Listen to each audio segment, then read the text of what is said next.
Hello, my fellow pod pals, commander connoisseurs, and all-round Magic the Gathering enjoyers. Welcome to Argos MTG, the channel you can count on to find all the newest commanders from every new main and side set.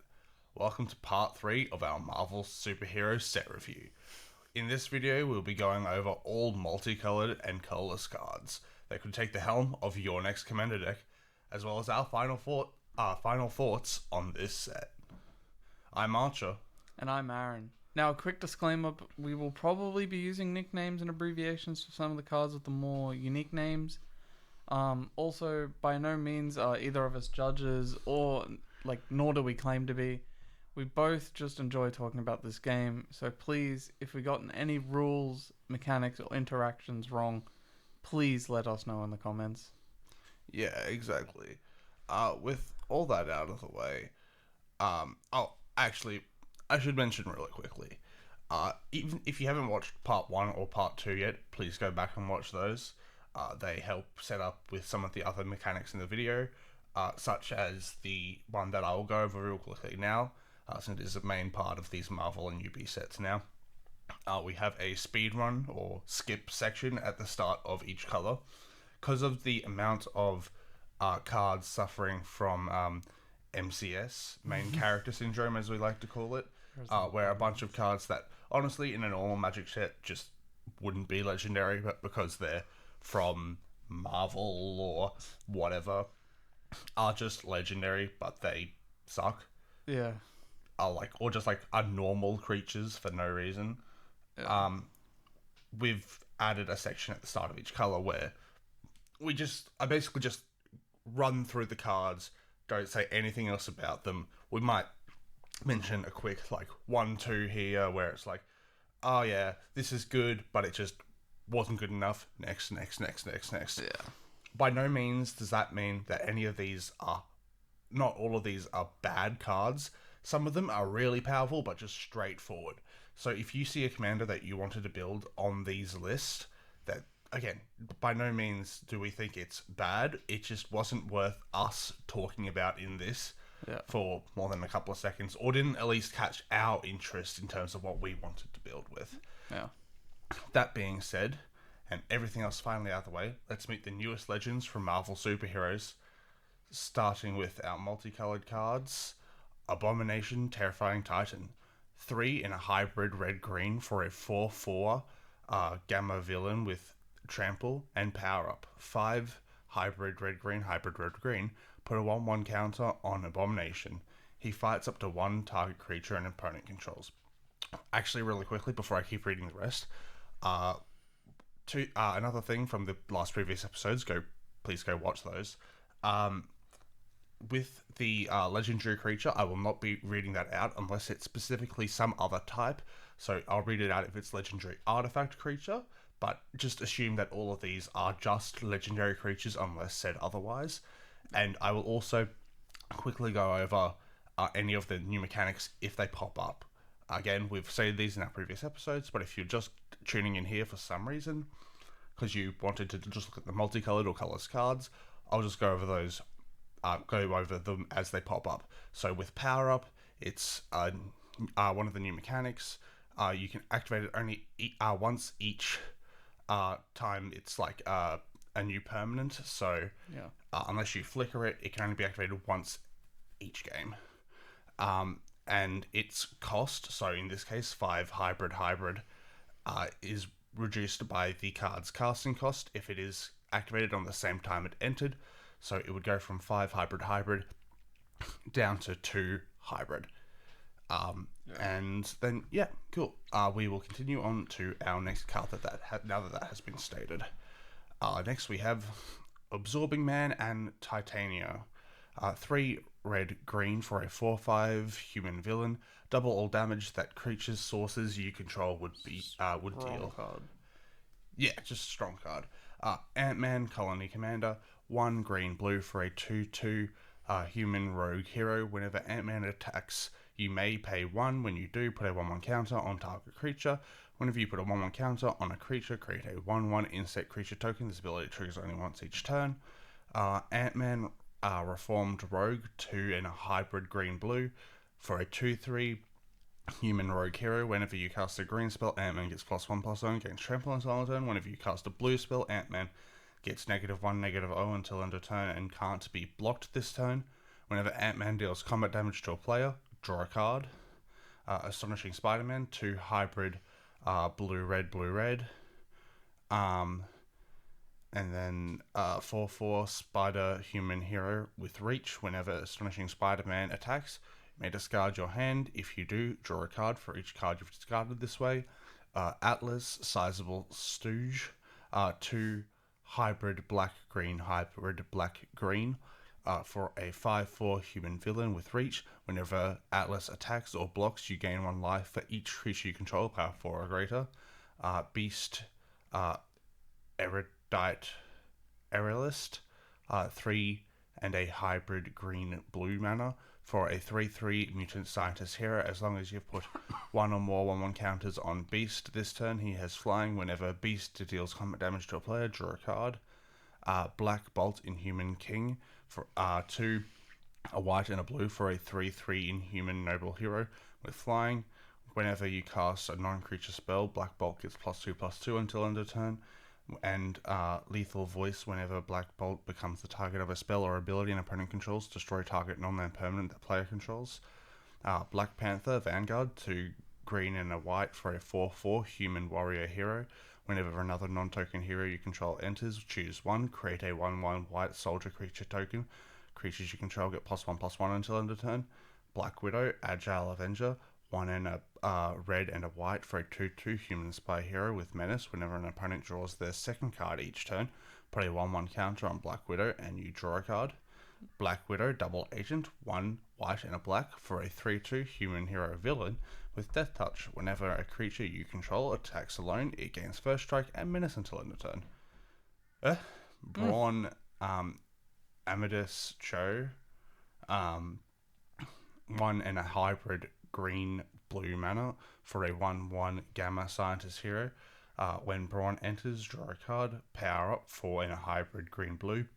Put a 1/1 counter on Brawn for each card in your hand. Bullseye, Death Dealer, 2 hybrid black-red for a 2/3 human assassin villain. When Bullseye enters, you may sacrifice an artifact or discard a non-land card. When you do, Bullseye deals 2 damage to any target. Then 3, tap, sacrifice an artifact or discard a non-land card. Bullseye deals 2 damage to any target. Cloak and Dagger, Entwined, 1 white-black for a 2/2 human hero with Death Touch and Lifelink. Whenever Cloak and Dagger enters, choose target opponent and up to 1 target creature they control. They reveal their hand. You may exile a non-land card from their hand or the chosen creature until Cloak and Dagger leaves the battlefield. Dragonman, Reformed Robot, 2 white-black for a star 5 legendary artifact creature dragon robot with flying, and Dragonman's power is equal to the greatest mana value among non-creature permanents you control and non-creature cards in your graveyard. You may cast this card from your graveyard by discarding a card in addition to paying its other costs. Gert and Old Lace, Runaways, 2 and a hybrid green red mana for a 4/3 human dinosaur hero with trample. When Gert and Old Lace enter, you may discard a card. If you do, search your library for a basic land card, reveal it, put it into your hand, then shuffle. Ghost, Spectral Saboteur, 2 and a hybrid blue-black mana for a 2/2 human rogue villain with flash and intangibility. Ghost can't be blocked. Hawkeye, Avenging Archer, 2 a blue and a red for a 3/4 human archer hero with reach. Whenever a creature an opponent controls dies, if Hawkeye dealt damage to it this turn, draw a card, tap Hawkeye. Hawkeye deals 1 damage to any target. Hulk, Gamma Goliath, 3 red and a green for a 6/5 Gamma Berserker hero with reach and trample. Power-up abilities of other creatures you control cost 3 less to activate, and power-up 6 red and a green, put 5/1/1 counters on the Hulk. Iron Lad, Young Avenger, 2 a blue and a red for a 2/2 human hero with flying. Non-creature spells you cast cost 1 less to cast. Then Iron Man, Master of Machines, 2 blue and a red for a 1/4. A legendary artifact creature, human hero with flying and vigilance. Iron Man gets +1/+0 for each other artifact you control. Whenever Iron Man attacks, if an artifact entered the battlefield under your control this turn, draw a card. Then we have Carolina, Dean Runaway, 3 and a red for 3/3 alien hero. Flying at the beginning of your first main phase, add white, blue, black, red, green. You can't spend this mana to cast spells from your hand. Then we have Killmonger, Scourge of Wakanda, 2 black and a green for a 3/3 human mercenary villain. When Killmonger enters, you may sacrifice another creature. When you do, destroy target non-land permanent and opponent controls. As long as there are 2 or more creature cards in your graveyard, Killmonger gets +2/+1. And then we have King T'Challa, 1 a white and a blue for a 3/2 human noble hero with flash. Whenever a player draws their second card each turn, you draw a card. Then you can pay 4 a white and a blue to transform King T'Challa, activate only as a sorcery. Then he can become, or you can cast Black Panther, Hope Enduring, 4 a white and a blue for a human warrior hero with flash, double strike, and prevent all damage that would be dealt to Black Panther. Whenever Black Panther deals combat damage to a player, draw a card. Madame Hydra is a 2/3 human villain. Whenever you cast a villain spell, create a 2/1 black villain token with menace. Marvel Boy, Nova, 1 and a hybrid red-white mana for a 1/1 Kree soldier hero. With whenever another creature you control enters and whenever you activate a power ability, put a 1/1 counter on Marvel Boy. Miss Marvel, Elastic Ally, 2 and a hybrid green-white for a 2/2 mutant inhuman hero. Reach, whenever Miss Marvel enters, target creature gets +2/+0 until end of turn. Whenever a creature you control with power greater than its base power deals combat damage to a player, draw a card. This ability is only once each turn. Then we have Nick Fury, Agent of S.H.I.E.L.D. For 1 white mana, it's a 2/1 human spy hero with power up, white, blue, black, red, green. Put 2 1/1 counters on Nick Fury, then look at the top 7 cards of your library. You may put a hero, equipment, or vehicle card from among them onto the battlefield. If it's a double-faced card, you may transform it. Put the rest on the bottom of the library in a random order. Okay, Mighty, and Adored. 2 a green and a white for a 3/3 human warrior hero. When Oki enters, you become the monarch. And at the beginning of combat on your turn, put a 1/1 counter on target creature. Whenever the creature attacks the monarch this turn, it gains double strike and trample until end of turn. Then we have Patriot, Young Avenger, 2 and a hybrid red-white for a 3/2 human hero.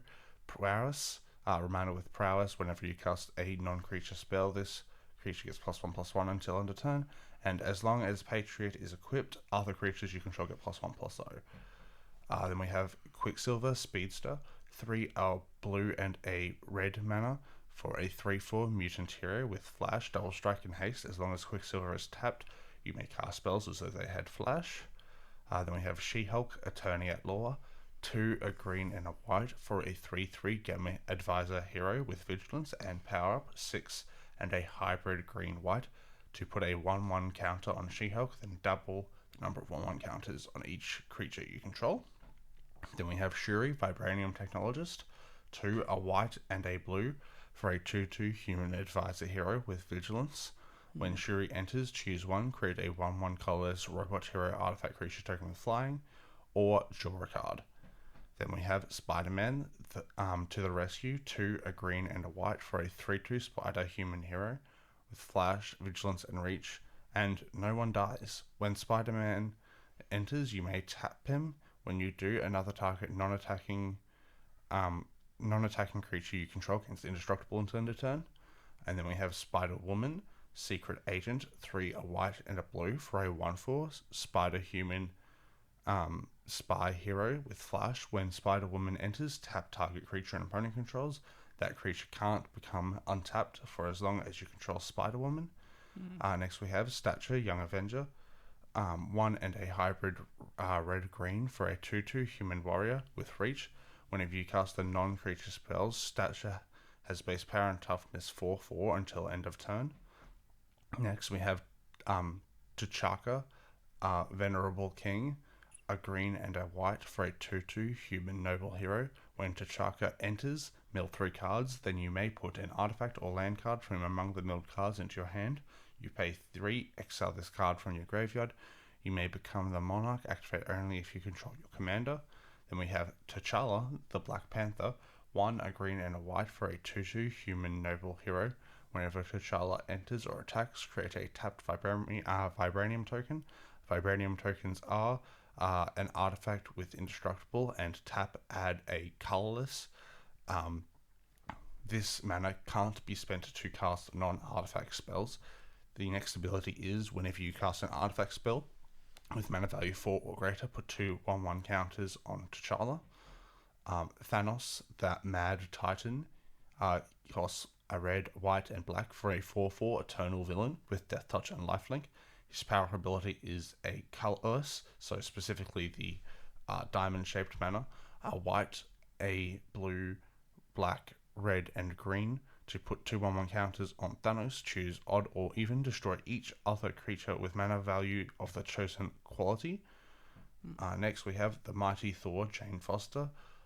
1 colourless, a white, and a blue for a 3/3 human guard hero with flying.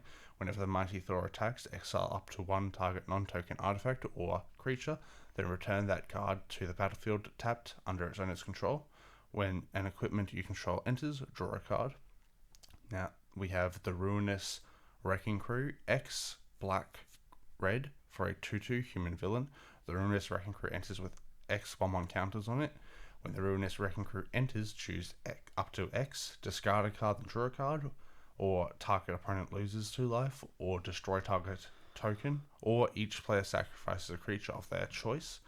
Then we have the Serpent Society, 1, a black and a green for a 3/4 human snake villain with Death Touch, Ward, get 5 poison counters.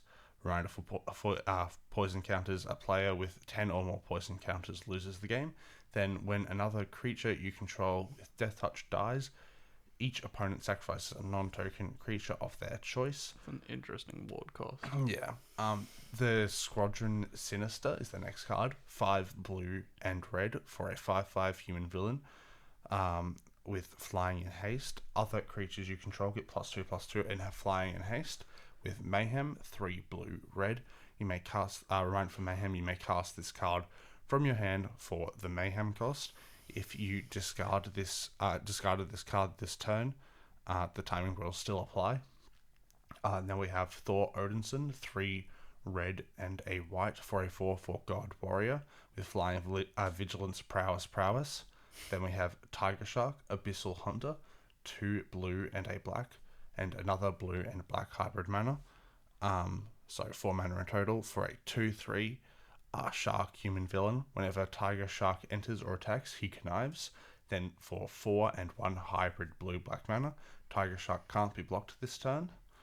Now we have Titania, Rugged Rumbler, 2 a black and a green hybrid mana. So 3 mana in total for a 5/5 human villain. As an additional cost to cast the spell, discard a card or pay 2 generic mana. Ward, discard a card or pay 2 generic mana. Then we have Typhoid Mary, Fractured, 1 colourless for a 1 colourless and a black and red mana for a 3/3 mutant villain. Whenever Typhoid Mary attacks, choose 1 at random. If you discarded a card this turn, choose 1 instead. So Mary, create a treasure token. Typhoid Mary, draw a card, and Bloody Mary. Each opponent loses 2 life, and you gain 2 life. Then we have US Agent, John Walker for 3 a hybrid white-black mana, so 4 mana in total for a 3/2 human soldier hero. When US Agent enters, create a colorless enchantment artifact token named Sturdy Shield with equipped creature gets +1/+2 and equip 2 generic mana. Attach it to US Agent. Next we have War Machine, James Rhodes, 3 and a hybrid white-blue mana, so 4 mana in total for a 3/2 legendary artifact creature, human hero, with flying, and when War Machine attacks, tap up to 1 target creature. Next we have War Machine Legacy of Iron, 2 and 1 hybrid red-white mana, 3 mana in total for a 1/3 legendary artifact creature, human hero, with flying. At the beginning of combat on your turn, another target creature you control gets +X/+O until end of turn, where X is War Machine's power. Then we have our final card of the skips, Wolverine Fierce Fighter, 2, a red and a green for a 3/5 mutant berserker hero with haste. Whenever Wolverine enters, he fights up to 1 other target creature. If damage would be dealt to Wolverine, instead that damage is dealt, but all other damage already dealt to him is healed. That What a list. is it for the skips. Yes. What a list. Like, again, some of those cards were actually pretty good, but they were just so simple. Yeah, like we straightforward. and awed about a couple of them a couple of times. Yeah. Like I know we were going back and forth quite a lot on the Nick Fury as well. Yeah, that was an experience. We thought it was good and it was fine, and it definitely has a lot of different build potential, but it was just the fact that it said hero and not just creature. Yeah, and it was and like, it had that fun line about the double-faced cards. yeah. But the way I would have wanted to build it was like it was just a double-faced card deck, but Yeah. obviously that the restriction on heroes being the creature type is just too hard on it, so we put it on the skip They list. put it on skip. But yeah, so now we are starting off with Absorbing Man. 1, a green and a blue mana for a 4/4 human villain with vigilance. At the beginning of your first main phase until your next turn, Absorbing Man becomes a copy of up to 1 target artifact, non-aura enchantment, or land, except his name is Absorbing Man. He's a legendary 4/4 human villain creature in addition to his other types, and he has vigilance. Okay, so you make another Absorbing Man that's a Soul Ring? Yeah, I mean, he just is whatever the best thing on the battlefield I mean, yeah. is at the time. Until your next turn is pretty good. That's always good. Yeah, so like, I mean, you can build this deck as like, you just put in a bunch of things that you would like to have 2 of, because he's, yeah, I mean, Does it say non-creature artifact, or does it just say artifact? up to 1 target artifact. Yeah. Yeah, so you could fill the deck with, you could definitely fill the deck with creature artifacts and have them be the target. So yeah, that could definitely be an interesting way to build the deck, to have like this be mainly like a colourless-esque deck and shove a bunch of like really fun artifact creatures in the deck as well. Yeah. Yeah, he's also he scales pretty well, because it's like, scale pretty well. since you have an option for all those, it's like pick the best or worst of all of those. Like artifact. Oh yeah, okay. So you're falling behind on mana, and you've got like something else. At the beginning of your first main phase, he'll become like, you're 1 mana short on something. He'll become a rock someone else has, because at some point in the game, someone's bound to have a rock, or he becomes a 1 ring, or one of the new cool artifacts. Same with non-aura enchantments or lands. Like, worst case for land, you get like, you need another green, he becomes a forest. Best case, he becomes a Guy's Cradle, one of the best lands in the game. Same with enchantment, like I don't know, maybe he becomes like I can't think of like a not good enchantment right now, but like best case, like you could get a Smothering Tithe for 1 whole turn rotation, in which case that's like still really good. Or you lock yourself down with a propaganda and yeah, exactly. Someone else has one, and then you can just borrow it. I think this deck has a lot of various potential as Absorbing Man himself does. I don't think it's a pretty good card. Yeah, and I mean, as it says on the card, he's still a legendary 4/4, so it doesn't change the fact that he can attack or block. Yeah. And his vigilance, so it doesn't matter if what you copy is a tap ability or not. Yeah. This is definitely a very cool deck. We'll move on to our next card, Ant-Man Elusive Avenger. 1 a blue and a red for a 1/2 human rogue hero. Ant-Man can't be blocked by creatures with greater power. When Ant-Man deals combat damage to a player, create that many treasure tokens. This is fairly simple and could have definitely gone on the skip list. But I just like all these cards where like your main goal is to cast big spells and make Ant-Man himself really big. Yeah. So you just make it big, hit in, and just explode with mana, basically. Yeah. He starts off only making 1 treasure, but since Ant-Man can't be blocked by creatures with greater power, unless they're blocking with their 1/1 and they're losing it, or their 1/2, I suppose, or whatever, he basically always makes a treasure, so that's cool. Yeah. We should mention real quick that Ant-Man is from the Avengers Assemble precon. Yep. Next we have Ares, God of War, 1 and 8 black and red mana for a 4/3 God Warrior villain. Ares attacks each combat if able, and whenever an attacking creature you control dies, return that card to its owner's hand. I believe this was another one that we potentially... I was umming and ahhing about Yeah, putting a you skip on definitely it. putting a skip on it. I made the argument for keeping this on just because I thought it was an interesting, like, small creature haste, always aggro deck. Yeah. Or, like, you can also have, like, an ETB deck where you don't care if your creatures die or you prefer them to die, so you just go in, or hell, even just like an all haste deck. They all share the same thing of you have your commander out, you attack, and then if those things die, then cool. It doesn't matter. You just need to recast them. And if that's an ETB deck, you get them back. If it's just a low powered deck, that's fine. You just get to cast these cheap creatures over and over again. Yeah. My only advice for these kind of decks is, since Ares has to attack each combat if able as well, giving some way to protect them with like indestructible or something is probably preferable. Probably, yeah. Let's move on to our next card, Bast, Panther Goddess. This is from the Wakanda Forever precon, so 2 a green and a white for a 4/4 cat god with reach, trample, and indestructible. Bast can't attack or block unless you control 3 or more creatures, and whenever you attack, target attacking creature gets +X until end of turn, where X is the number of creatures you control. Yeah, this is Thinking Ren and Siri type stuff again. Oh yeah, that's fair.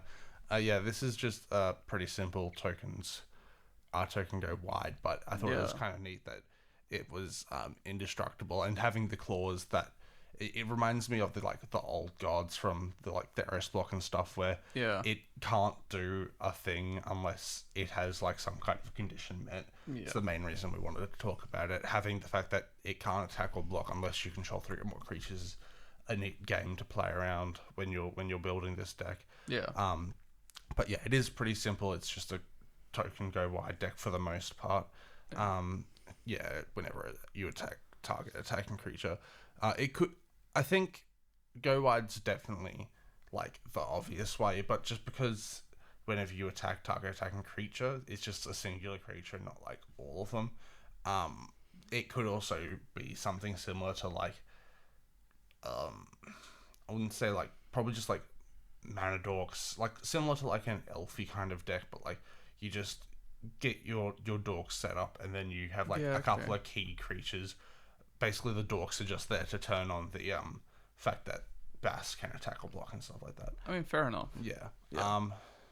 We'll move on to Bruce Banner. So 1 blue for a 1/1 legendary creature, human scientist hero.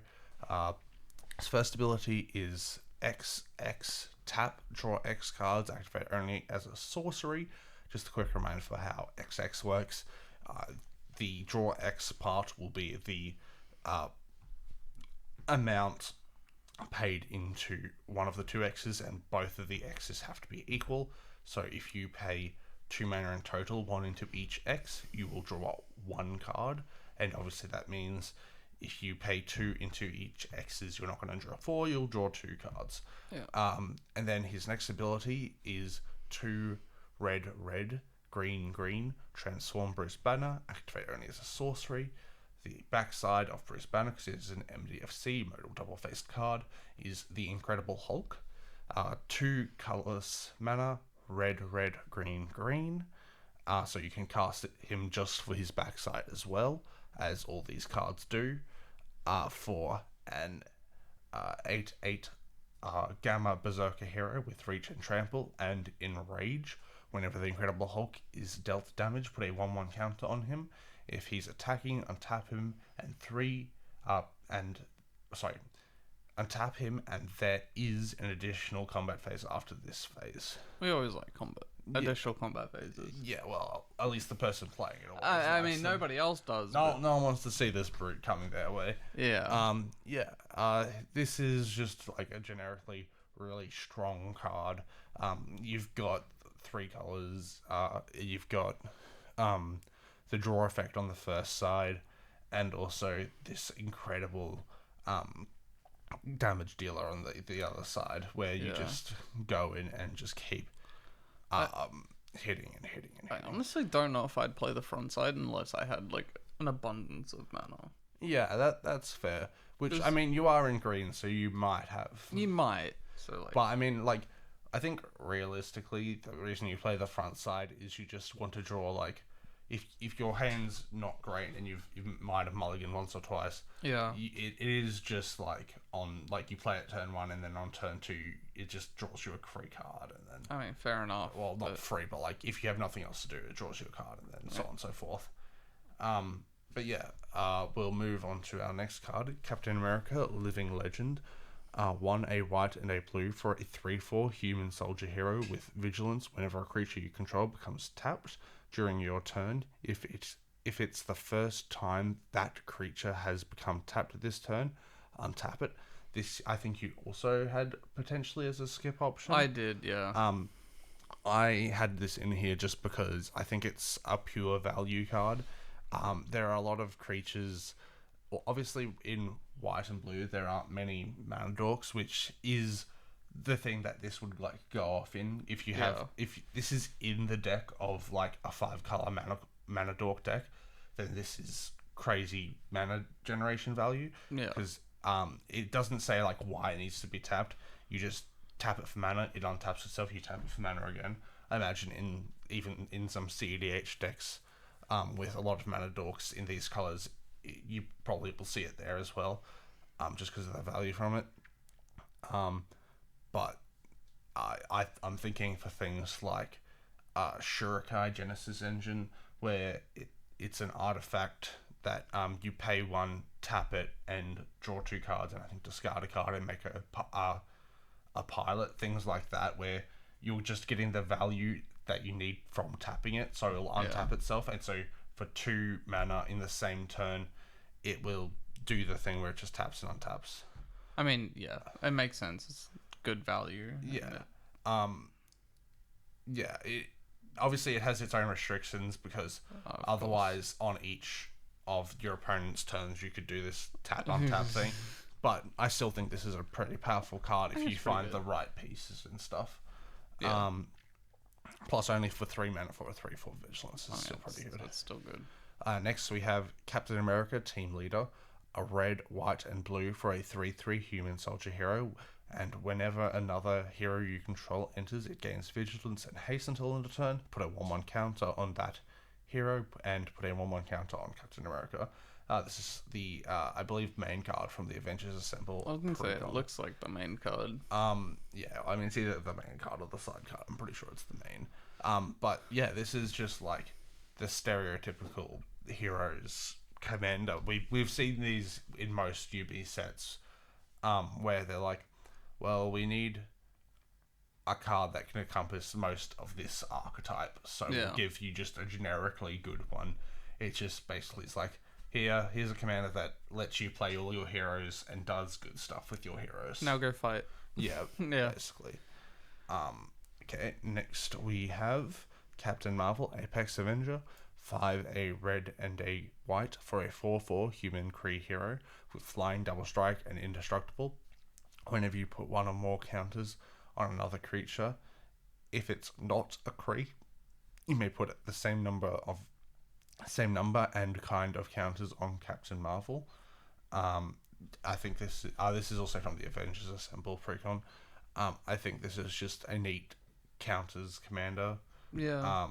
The biggest downside is the mana cost. It's kind of crazy. Yeah, it is. It is definitely crazy, and like obviously, it's not like we don't have ways of exiling things. So the indestructible's really nice because it's super expensive, but you don't, especially if you're going up against other people in white, shouldn't really expect this to stick around.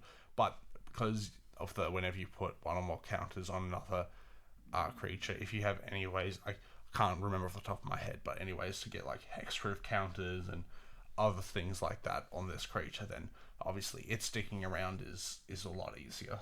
I mean, yeah, it is. And obviously, I mean, if you're running this, by the time you get this out, you should, unless you just can't find them, found like some boots or something. They also give you hexproof. I mean, hopefully you found some boots. In which case, it's very likely to stay around. Yeah. Next card we have is Crystal, Inhuman Princess.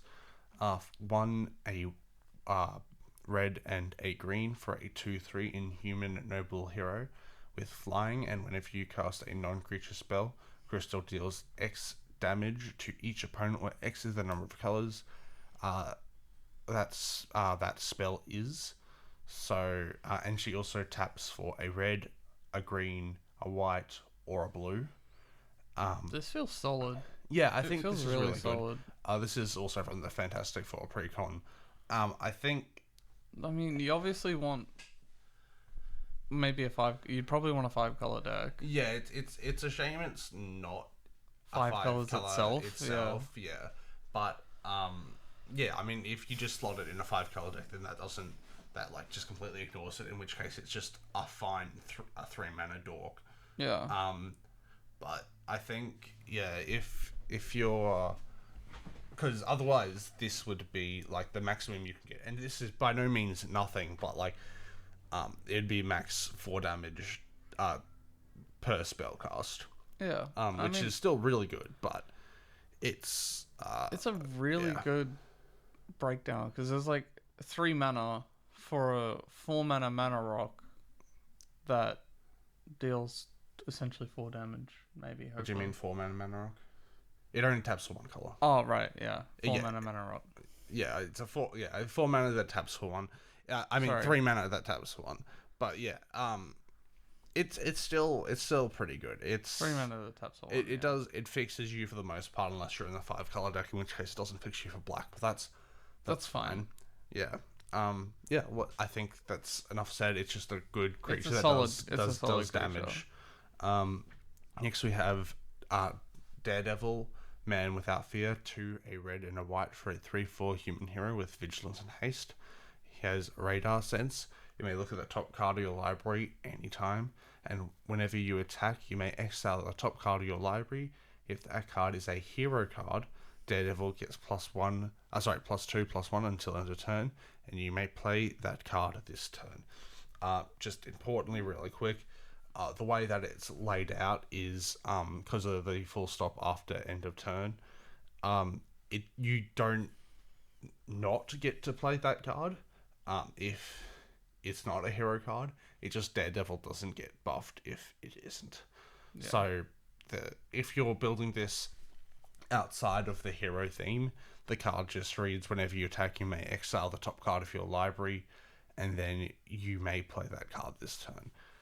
Which is a fine effect. It's interesting getting a card outside of like green and blue and sometimes black and colorless-ish kind of does it, where you can look at the top card of your library which is neat. Vigilance and Haste is also pretty good. I think obviously it gets a lot better with if it's a It's a hero. hero Yeah, deck. if it wasn't a hero, it would be like if it's just a creature, that would be kind of bonkers. Yeah. But yeah, I think I think it's a solid card. yeah, it's definitely a solid card.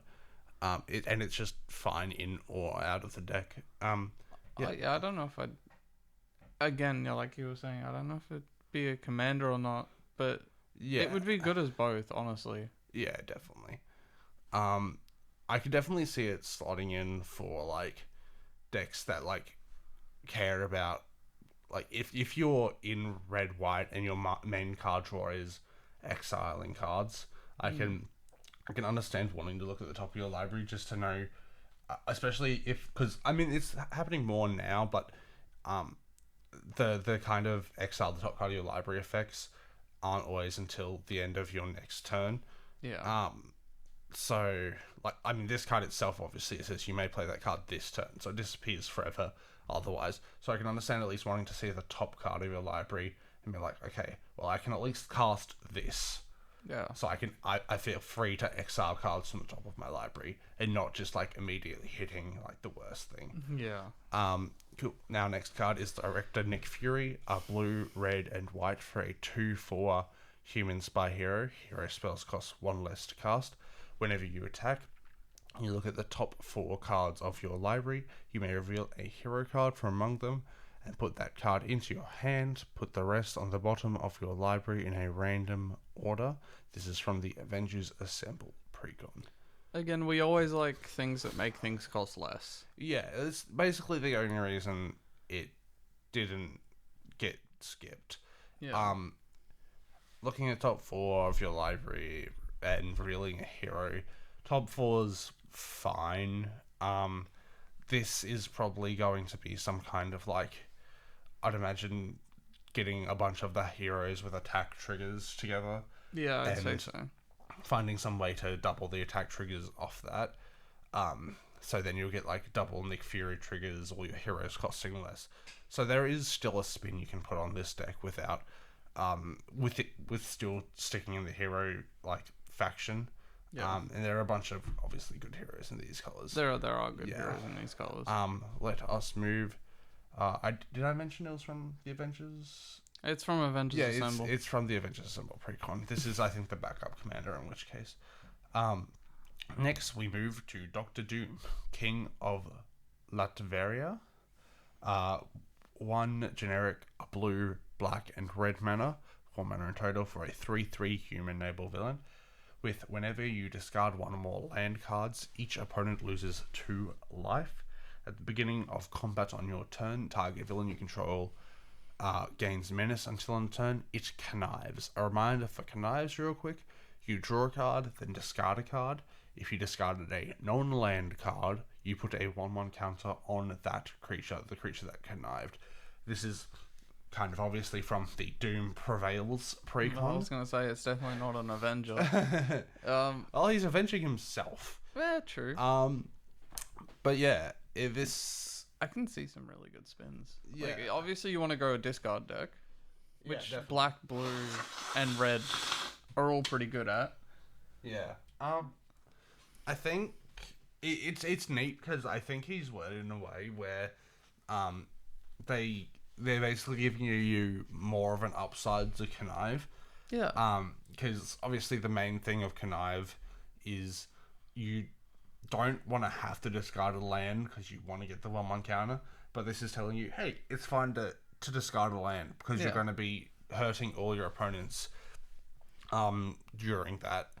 I think this is also there's like some interesting ways you can build this. Obviously, you can build it around like I think that the kind of more obvious vibe it's giving is you build this as a connive deck. A lot of Yeah. the villains in this deck and obviously in this precon do connive things, which is an awesome mechanic they brought back from Streets of New Capenna, that we haven't seen pop up too often. I think the other thing that you could do is obviously going around the first line of text, having the whenever you discard 1 or more land cards, each opponent loses 2 life. Obviously, that's a really strong ability. So this being like a deck full of lands with like activated abilities and stuff, so they're like good and just good cards to have, even if you're flooding out. Yeah. But having this be just a full on looting deck, so you're drawing and discarding a lot of cards, and you're specifically drawing and discarding a lot of lands. So all the things you're discarding are like just shocking the table constantly. So like you're basically like faithless looting. You draw 2, you discard 2 lands, you do 4 damage to the table. Yeah, well, that's sort of what I was going with the discard. So yeah, land heavy, and just ping away. Yeah, go for it. Our next card is Human Torch. 3 and a red for a 3/2 legendary creature, human hero. At the beginning of combat of your turn, if you cast a non-creature spell this turn, Human Torch gains flying, double strike, and haste until end turn. Whenever Human Torch attacks, you may pay red, green, white, blue. If you do, until end of turn, whenever he deals combat damage to an opponent, he deals that much damage to each other opponent. This is obviously from the Fantastic Four precon. We'll see the other 3 Fantastic Four of the Fantastic Four a bit later. Interesting. Yeah, it's definitely interesting commander. So every combat, it's gonna trigger those keyword abilities. Yeah, And then the second line of text is the paying red, white, green, and blue.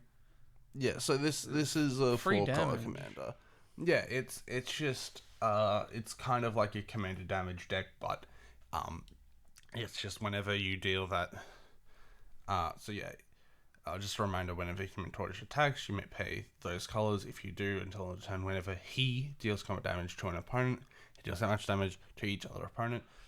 Combat damage, or the way commander damage works, in this case, it doesn't spread to the other people. It's only the person that you hit with him. But it does equally drop everyone's life totals down. Yeah. And obviously with the double strike as is, that will be doing 6 damage to the whole table. Yeah, and everyone else around you is like, please block that. Yeah, you do just, it is just a kind of like go after the weakest link kind of card that kind of forces the other people to be like, cool, we need to actually save the person that's losing, otherwise we die as well. And giving this like buffing in and doing all the other stuff will definitely That'll increase help. your value. I mean, just even like some of the more interesting cards that we've, or the simple but strong cards we've gotten throughout the past that buff things a lot. Given the fact that this already has double strike, is nuts. Like there's cards that like will give like 4 power in a turn, leaving this at what's that, 7. So doing 14 damage in one turn. in one turn is crazy. Is ridiculous. And you're doing it to the whole table, yeah. If you've paid that cost, yeah. The person with commander damage is like, save me, please. Yeah. We will move on to our next card now. So this is Iceman and Firestar, 2 and 2 hybrid blue-red mana for a 3/3 mutant hero with flying. Whenever you cast a blue spell, tap up to 1 target creature. When you cast a red spell, you may discard a card. If you do, draw a card.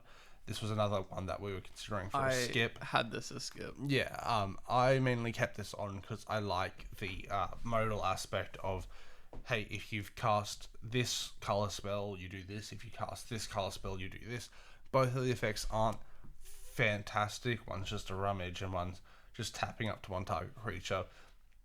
But I think if you're building the deck around specifically hybrid mana cards that have those 2 colors in it, being able to do both when you're just casting your normally good spells is still pretty good.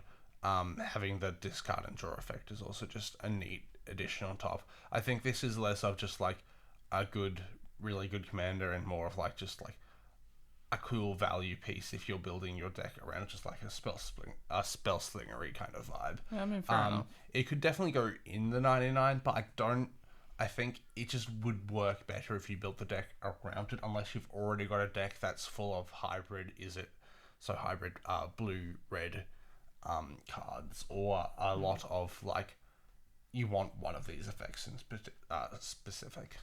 Reminder, that's from Jumpstart. Yeah, that's from the Jumpstart product. We will move on to Invisible Woman. 2 and a white for a 3/3 human hero. At the beginning of combat on your turn, if you cast a non-creature spell this turn, you create a 0/3 colorless wall creature token with Defender and Reach. And whenever you attack, you may pay red, green, white, and blue. When you do, target creature gets +1/+0 until end of turn for each creature you control and can't block this turn. This is, again, from the Fantastic Four precon, one of the ones that you could run as your commander. Yeah. Yeah, I think this is interesting. This is one of my favorite lines of text on just cards they've been releasing recently in general that I've also brought up in the last two parts of this review. Non-creature. Yeah, the non-creature and just like, yeah, it just cares about non-creatures. It just cares about Yeah, You're literally just playing the game minus so just creature. you make it through to your combat. You cast at least one non-creature spell. You just get a free creature in return for casting it. And a wall with, all walls have Defender usually, but them having Reach as well is also really good. A wall with Reach is insane. Yeah, and then the other ability, when you pay the cost, target creature gets +1/+0, until end of turn for each creature you control and can't be blocked this turn. So now your wall can kill things. Oh no, it doesn't remove Defender. I know. But No, when it blocks. oh yeah, when it blocks. Well, no. Oh wait, no, because it's when you attack. It's when you attack. Yeah. Right, my bad. Yeah. It just basically the deck just wants to make as many creatures as possible, or in this case walls as possible, and then have one key thing that you go in and hit with. Yeah. Because it gives it unblockable. I mean, you could do commander damage again. Yeah, you could definitely do commander damage. I think there's probably some other cool things that you could chuck in here. Then we'll move to our next card, Jennifer Walters, 1 and a white for a 2/3 human advisor hero. Your opponents can't cast spells during your turn. That's annoying. And then, yeah, no kidding. Then 3, a green and a white for transform Jennifer Walters. Veteran is a sorcery, so it's a flip card with the backside being the sensational She-Hulk. So you can also just cast the backside for 3 green, white. For a 6/6 Gamma hero with Reach and Trample. Same thing, your opponents can't cast spells during your turn, and whenever a creature you control is dealt damage, you may have the sensational She-Hulk deal that much damage to any target. Do this only once each turn. That's annoying. Yeah, I think this is... obviously it's another auto-include in these color decks that want more of the... your opponents can't fuck with you on your turn effects. Yeah. This is... and it's fine in which case. And it's sort of half persuading people not to damage your creatures, because, you're going to take that much damage anyway. You can only do it once each turn. Yeah, I think this would have been a kind of cool commander, but the fact that it's a do this only once each turn, I get they might have thought that it was like way too good otherwise, but it is a mythic, so like I feel like they probably could have taken the do this once each turn thing off.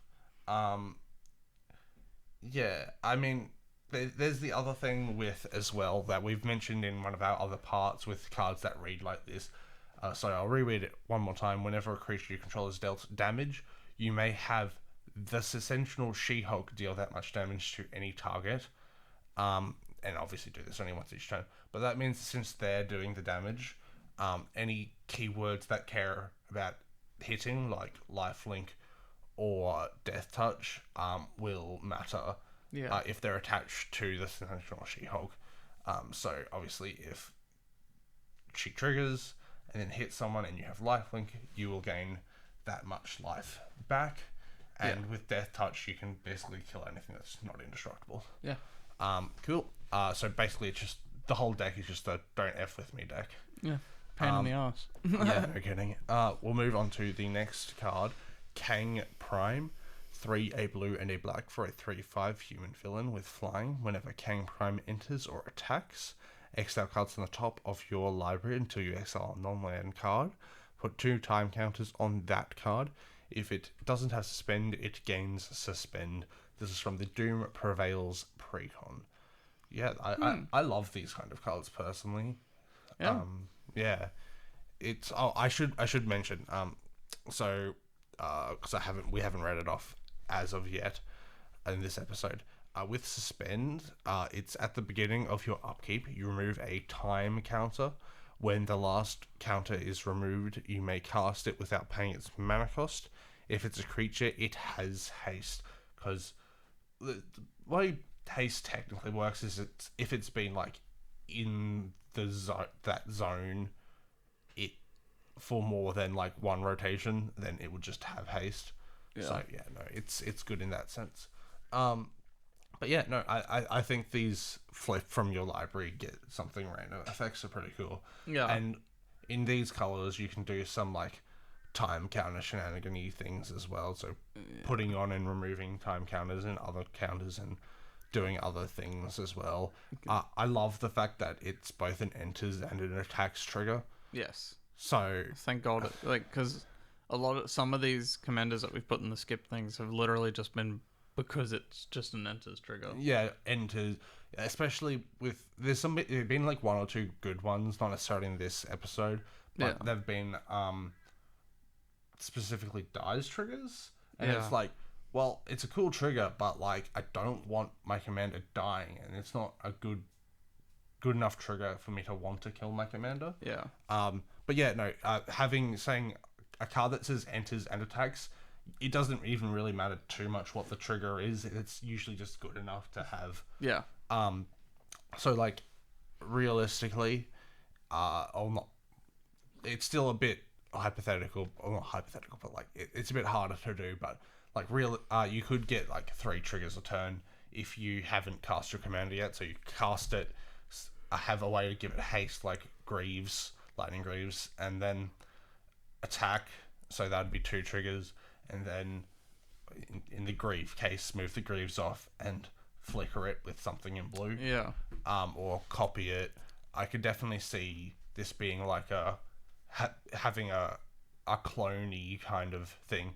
The 2 time counters is kind of annoying because obviously it takes a while for you to get those cards. Yeah. So it's a bit it's a little bit annoying. a bit future-y where if you have too scary of a thing in your deck, you might accidentally get yourself killed by revealing like, oh well, here's this board wipe that's going to happen in 2 turns, or here's like this. Hey guys, I win the game in 2 turns. Yeah, basically, and then the rest of the table's like, well, let's just not do anything for 2 turns besides kill this person, and then get back to the game. Thanks for giving me a target. Yeah, exactly.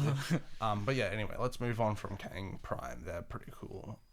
Next is Kang Temporal Tyrant, 2 blue and a black for a 3/4 legendary creature. Legendary creature, human villain. Whenever Kang attacks, he connives, and whenever you draw your second card each turn, each opponent loses 1 life and you gain a life. Good drain. Yeah, it's a good drain effect. I think this was also one that was potential up for a skip. I mainly put this in here because I just really like the whenever you draw your second card each turn effects. Yeah. Specifically, not your turn, but each turn, which pushes the deck towards an archetype that we have already in Commander, where it's blue-black and you play things on other people's turns. This obviously is specifically unlike the fairy deck that I'm sure some of you guys know. I can't remember what the name of it is at the moment. I think it's like a Lelia or something like that. It's just you cast things that draw you cards on each of your opponent's turns just to get this generic value going. Yeah. It attacking and conniving, so doing it on your turn itself is pretty good. But yeah, no, I think it's just like an alright drain commander. Yeah. Having these commanders that aren't necessarily strong, but they just do like an alright thing consistently, it's just good to be able to make easier low bracket decks. Even if you're someone that likes pushing the deck, if you're building it purely around your commander, it's not strong enough that it just wins you the game if you're building it the best way possible. So I think these kind of like lower ranked commanders like really help out with people, especially if they're like just naturally like end up building stronger decks anyway. Like me. Well, yeah, we're definitely both on that kind of spectrum. Yeah. Anyway, let's move on to our next card, which is Loki the Deceiver.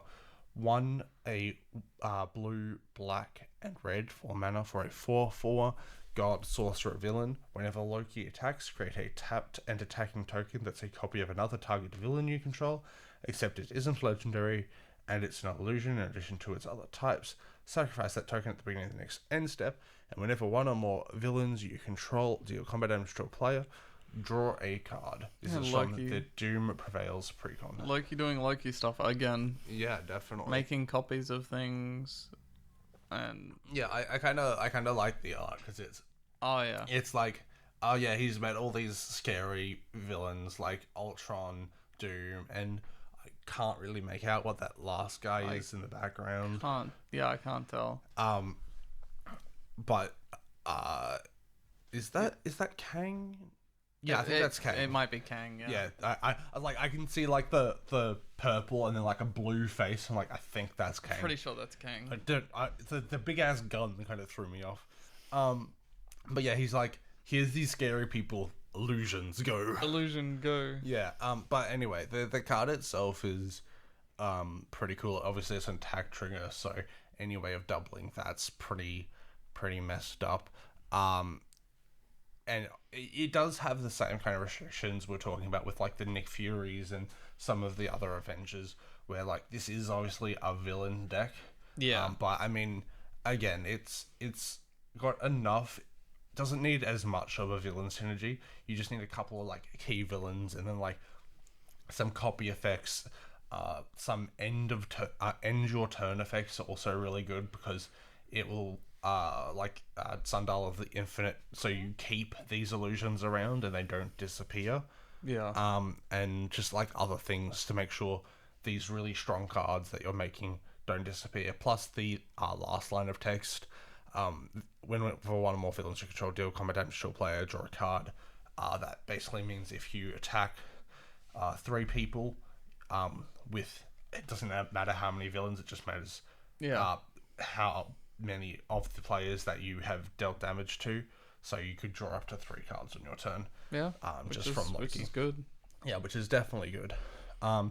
So we will move on to our next card, which is Mr. Fantastic, 2 and a blue for a 2/4 human scientist hero with vigilance and reach.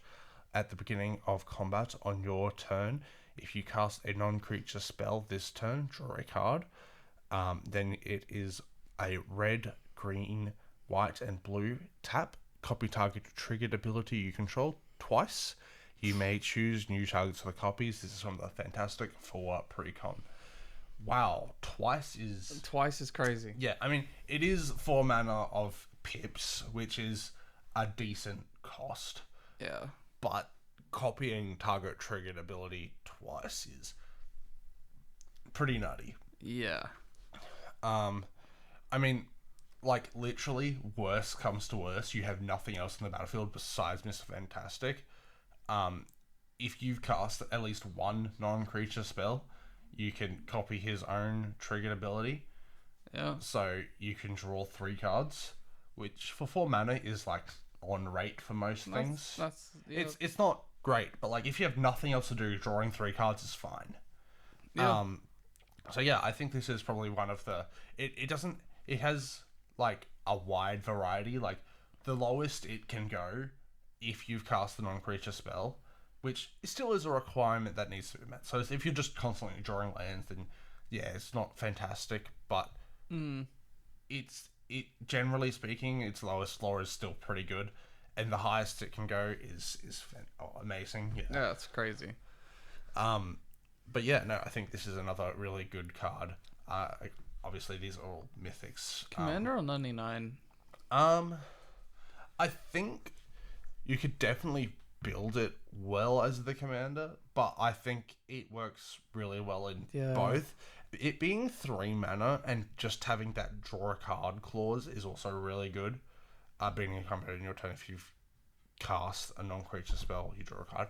Yeah, I think that's perfectly fine in a 4-colored deck. Yeah. Just for a 3 mana draw spell. Yeah, fair enough.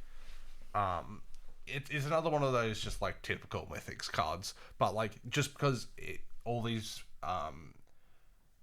all of the Fantastic Four, the Mythic variants, the fact that they're like generally like they're just two and whatever the color is Yeah. for like getting this passive effect. I think that's the only reason like it doesn't lean any specific way. Like it could be the commander, it could not. Yeah. Like all of them are like Yeah, 50-50s. yeah, they're 50-50s. They just got really strong effects on both sides.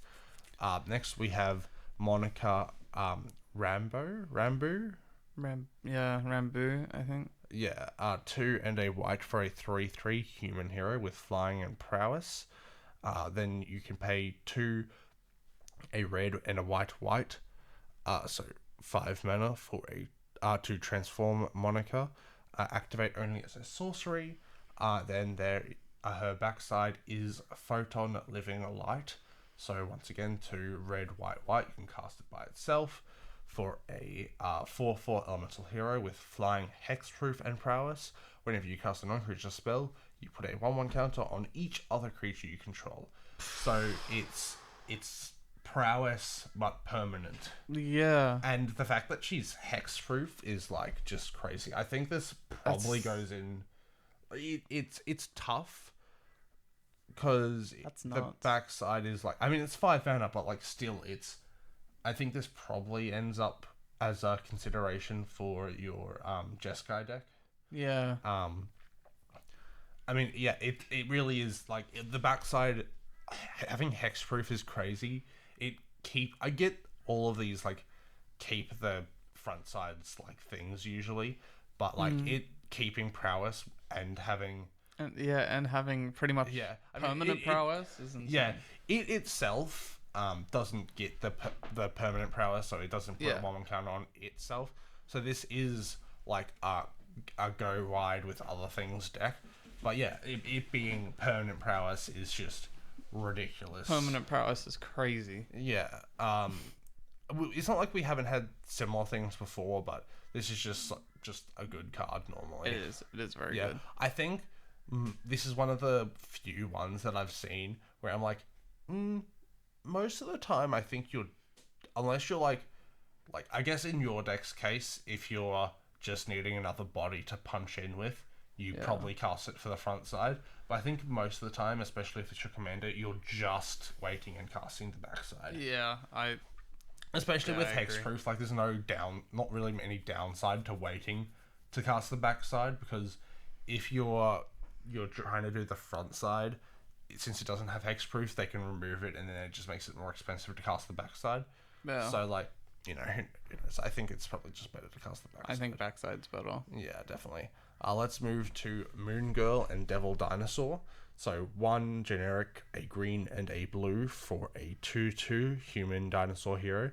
Whenever you draw your second card each turn until end of turn, Moon Girl and Devil Dinosaur's base power and toughness become 6/6 and they gain trample. Whenever artifact you control enters, draw a card. This ability triggers only once each turn. I think this was also like another kind of potentially Yeah, I'm skippable. denied over it. Yeah, it's a bit difficult to evaluate these lower cost commanders because, like, generally speaking, they're just value pieces in the command zone. But 3 mana for something that, like, especially if you're playing rocks and stuff, just draws you a card like pretty consistently after it hits the battlefield once in each of your turns. Yeah. I guess it's a bit hard because this is artifact and non-creature, and not non-creature. Yeah. But it does technically have the ability to draw you a card once on everyone's turn if you have a way of giving your artifacts or just like spells in general flash.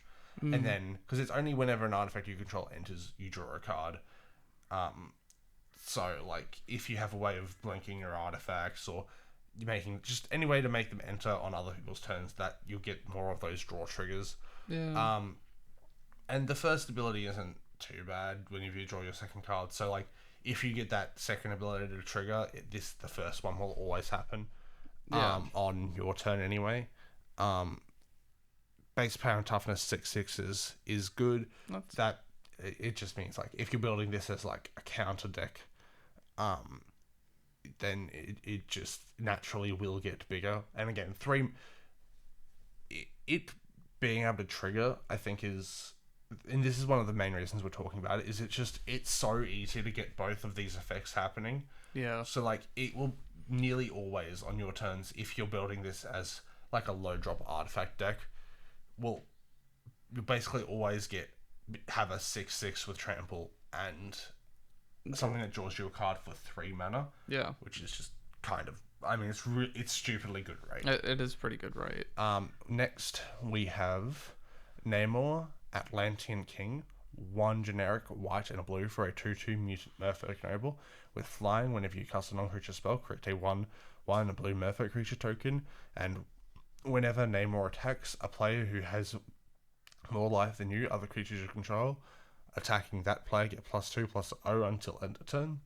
This is from the Fantastic Four precon. Yeah, another merfolk. Yeah, another merfolk. It also has the line of text that I always like. Whenever you cast a non-creature spell, Yep. it's not once each turn, so it's really good. And yeah, it's just a fantastic merfolk generator. It is good generator. Yeah. Yeah. So I don't know. I really just wanted to add that onto it. It also has the line of text of like wanting to go over whoever has the most life and buffing all the creatures attacking them. Basically dethrone. Yeah, it's a pretty good, just like generically good commander. This is another one that like it's pretty close to being what we'd consider like just too good, straightforward skip. But I just like talking about these spells that they've been giving us recently. That just whenever you cast not non-creatures, you just make stuff. Yeah. I think the value is just ridiculous. We'll move on to our next card, the power. But power pack. 1 a red, green, white, and blue for a 4/4 human hero. It has flying, vigilance, trample, and haste. And whenever power pack deals combat damage to a player, exile target instant or sorcery card from your graveyard, chosen at random. At the beginning of your next upkeep, you may cast that card without paying its mana cost. If that spell would be put into your graveyard, exile it instead. This is from the Fantastic Four precon. That's interesting. Yeah, so I think the ways that you can build this, obviously having it be a more big spell slingery deck. It's kind of a shame it's not in black as well, but I guess that goes against the hero theme. Yeah. But like finding ways to, I guess you could do it in blue, of putting cards in your graveyard and getting out the bigger spells for free is probably kind of the fun way to build it. Probably the way I'd build it. Yeah. Having ways to get this trigger to happen more than once each of your turns, because it is generally kind of slow. I mean, it has haste and basically all of the ways to hit. Like, it will basically always hit. It has flying, it has vigilance, so it's a good defender. It has trample, so flample, as people refer to it as, is a fantastic keywords. Yeah. And haste, obviously 5 mana and getting in straight away is really good. Finding ways in your deck to give this card double strike would mean that you'd get 2 of these triggers, so you get 2 randomly selected instant or sorcery cards from your graveyard. I think this is just generally a good card. It is good. Yeah, definitely. It's kind of interesting. it doesn't need to be said, but I think this is definitely a commander, not a. This is a commander. I don't really know. Like, I guess you put it in like one of the like catch-all 5-color decks, like Joda, which cares about legendary creatures. But that deck doesn't really need to get better, and it's creature focused anyway. Let's go to our next card. Red Ghost, Intangible Genius. 2 a blue and a red mana, 4 mana for a 2/3 human scientist villain with ward 2. Red Ghost can't be blocked. And whenever you draw your second card, each turn create a 3/3 red ape villain creature token. This is from the Doom Prevails precon. Can you guess why I wanted this on the list? Honestly, not really. I mean, I guess because it's second card each turn. Yep, that's the only reason. It's cool. It has Ward 2, which is the like friendlier version of Hexproof. Not often paying it unless for some reason you really want to get rid of this card, and it's not strong enough to want to really get rid of it. Not really. The can't be blocked thing's cool, so if you wanted to take it in a weird route where it is a commander damage card, Yeah. then like that really helps. But it is really the whenever you draw your second card, it's just make a bunch of apes basically, Yeah. which I do find just kind of a funny idea to build the deck around. Just making a bunch of these bodies, Just a bunch of random apes. just a bunch of dudes. But yeah, just wanted to mention it because of the draw your second card thing mainly. Yeah. Okay. We'll move on to the Scarlet Witch, Chaotic Avenger, 2 a blue and a red for a 3/3 mutant warlock hero with flying, and whenever Scarlet Witch deals combat damage to a player, look at the top 2 cards of your library, then exile them face down. Then you may cast a hero or non-creature spell from among cards exiled with Scarlet Witch without paying its mana cost. This is from the Avengers Assemble precon. I was like, thank God you said non-creature then, because I was like, wait, that's kind of ass. But then you said non-creature. And I Like was there's okay, there's never mind. definitely a lot of heroes in this deck. Like there's a lot of Scarlet Witches herself. The ones that do have the hero text that are good, like really good, especially in Spellslinger, and just like other heroes that can make it, but not having to build the whole deck around heroes. Which, although we do have quite a few of them, obviously a lot in this set, and some from other sets as well. It's not too many other sets anyway. But we'll get a lot more in the future. So it will be an evolving archetype where these cards will be constantly getting stronger. But having the ability to be like, oh well, I'll put 1 or 2 in, but I'm mainly making this a non-creature deck is really good. I'm constantly trying to suppress myself from building all of these awesome Izzet decks. They are I really like Spellslinger, and that's why I like the change from instant sorcery to non-creature. Yes. The getting your choice of the 2, and exiling one of them face down. Specifically letting people know that it's exile face down is also a good way for rules clarification, because I know sometimes when I'm playing with other people it is a bit of a confusing way, because sometimes it's worded a bit weirdly where sometimes it sounds like it should be like public knowledge and sometimes it doesn't sound like that. Yeah. And sometimes you think it is but it isn't, but it saying exile them face down is really good, and being able to obviously the text on it saying cast it without paying its mana cost is also really good, so that could lead you down the path of big spell deck. Yeah. Which is like, I mean, that's like the heart of Magic, right? You want you're playing these cool cards that like cost a lot of mana, and you're seeing these really big spells that you usually wouldn't get to cast in other kind of formats. Yeah. I really do enjoy this actually. Yeah, no, it's pretty fun. The non-creature again saved it. Yeah, definitely. Yeah. And I can't remember if we mentioned, but this is from the Avengers Assemble precon. Yeah. We will move on to Scientist Supreme of AIM.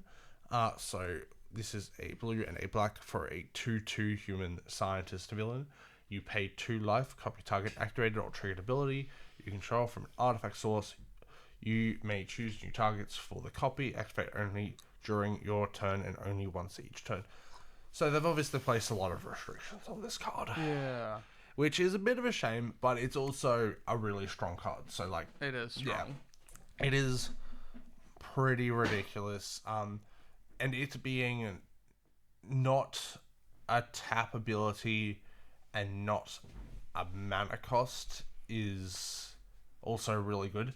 Obviously, at some point, paying life is worse than paying mana or tapping it, but currently this is ridiculously good. Yeah. Especially in blue black, which has got really heavy artifact support.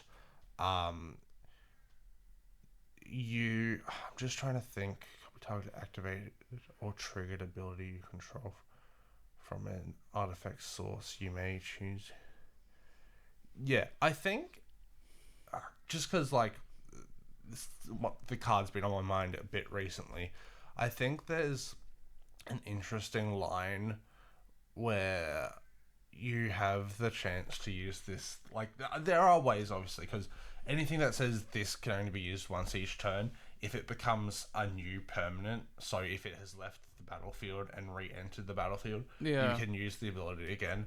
So, like, flicker effects or making multiple copies of this card work. There's a kind of, like, weird way you can make Displacer Kitten work, where if you use a card like Liquid Metal Talk, I think it is, or like other cards that change card types and make Displacer Kitten an artifact, if it when it triggers, you could pay 2 life once Displacer Kitten's an artifact, and copy the bounce the flicker trigger and flicker Scientist and something else to get value. Oh my god. And then if you cast another non-creature, you just do the same thing again, and you start doing the thing that I love doing in Magic, finding these weird combos where you're just like and everyone's sitting there like, oh damn it. It's like, what's he doing? But yeah, no, I think even though they've tried to limit it, I think sometimes those can be the funnest ones to try to break, because everyone looks at them and like, this is like, it's really powerful, but like it's really restricted, so we shouldn't need to worry about it too much. And then you're like, okay, watch this. I break it like this and this and this, and now I just go off. And like, even though it like might end up killing people, it's like, oh yeah, that's really cool. But yeah, let's move on to our next card, Shang-Chi and the Ten Rings. So 1 colorless, white and a blue for a 2/2 human warrior hero. With first strike, whenever you draw a card, put a 1/1 counter on Shang-Chi. And when the 10th 1/1 counter is put on Shang-Chi, draw 5 cards and gain 5 life. Yeah, okay. So draw heavy. Yeah, this is also from the Avengers Assemble precon. Oh, yeah. So yeah, it's kind of nutty in the fact that, and there are a couple of cards that do something similar, right? Where you, it takes a while to get up to the point of putting the 10th counter on, but once you do that and put the 10th counter on, it gets you halfway there immediately. Yeah. So like, then all you need to do is draw 5 cards, which is considerably easier in one or 2 turns. That absolutely it's, I mean, okay, in fairness, it is whenever the 10th specifically, so you'll need ways to take counters off it. Yes. Because it's not like every 10th, it is just the 10th. But if you have a way to either remove the counters in some form or do something else, then it's really, it can be quite strong. It can be, yeah. Yeah, definitely. But it's still a thing. So like, first strike, whenever you draw a card, you put a 1/1 counter on it. It gets 10, so it would be a 12/12. And then you draw 5 cards, which would make it, what, a 17/17? 17. Yeah, 17/17 with first strike is... That's... Yeah, it's nutty. I think this is just like, it's a really strong card, but I think it's got that fun game of just seeing how big you can get it while drawing cards. Fair enough. But yeah, and also, like I was saying before, I think there could be a really kind of janky, kind of fun, like, deck building process of trying to figure out ways to get that second ability to trigger multiple times in like trying to get those counters off it without killing it. So like doing like any of the other blinky kind of effects that... I was gonna say, what's that artifact that lets you store counters on it? Ozolith, I think, is the main one. Yeah, definitely counters like that. So yeah, if it would die or leave or whatever, then those counters get put on. So yeah, that would definitely consistently trigger it. Though, I think I don't know if it puts them all on the same time. I don't think the ability would trigger. So if there was 11 counters on Ozolith, Yeah, I okay. can't remember how it's worded exactly, but if it's you put all the counters on at the same time, it won't see the 10th. It will see 11 counters. So you'd have to be 9 counters, and then you draw a card or find some other way to put one counter on Shang-Chi. Yeah. Because I think it specifically needs to see the 10th, 10th counter. Yeah. Yeah. But yeah, otherwise, still a really good card. Fair enough. Let's move forward to Shuri, the Black Panther. A green and a white for a 2/3 human noble hero with lifelink. When Shuri attacks, draw a card. If you control 3 or more artifacts, then if you control 6 or more artifacts, creatures you control get +2/+2 until end turn. This is from the Wakanda Forever precon. So draw a card if you have 3, which is not Yeah. difficult. I think this is a similar thing to what we've been talking about before. Yeah. Where it's kind of a mix of different things. Like it has just a variety of strategies that it goes through. Like it lets you draw a card, which is cool. It cares about artifacts and it cares about go wide as well. So you can kind of like pick and swap what kind of lanes you're caring about. Obviously, the most I think the best way to build the deck, and the art kind of gives it away, is you want artifact creatures. Yeah. Because then you're meeting, it's easier to meet 2 of the conditions, being having a lot of artifacts and having enough creatures for that last ability to matter. Yeah. And as usual, anything with lifelink on it, you can do like commandery damage. Commander, yeah. As always. Yeah. It's a pretty straightforward card, but it's yeah, pretty no, good. Definitely. It's good. It's a 2-mana mythic. It's it is what it is. Yeah. We'll move on to a fun one. Here's Speedball, New Warrior. 2 and a 1 hybrid blue-red mana, so 3 mana for a 2/2 human warrior. Whenever a player casts a spell that targets Speedball, he gets +2/+2 until end of turn. You may choose new targets for that spell. Yeah, so I'm not 100% sure how this works, but he seems basically untouchable. I was gonna say, like, what is it, like a board-wide protection prosper? Well, it's Not protection, but like, no, well. So how I'm thinking it works, because it's whenever a player casts a spell that targets Speedball. I think it's basically just like a really weird hexproof. yeah, In the sense of like you can't remove it with single target removal. It has to be a board wipe. yeah. Anything that targets won't be able to. Oh yeah, kill anything him. that targets just in general, and it can't even be him and something else, because I believe, and please correct me in the comments if I'm wrong on this, you just get the spell. So usually how I think this would have been worded is you make a copy of the spell and then you can use that spell, and that the original would resolve and do whatever it's supposed to do to Speedball.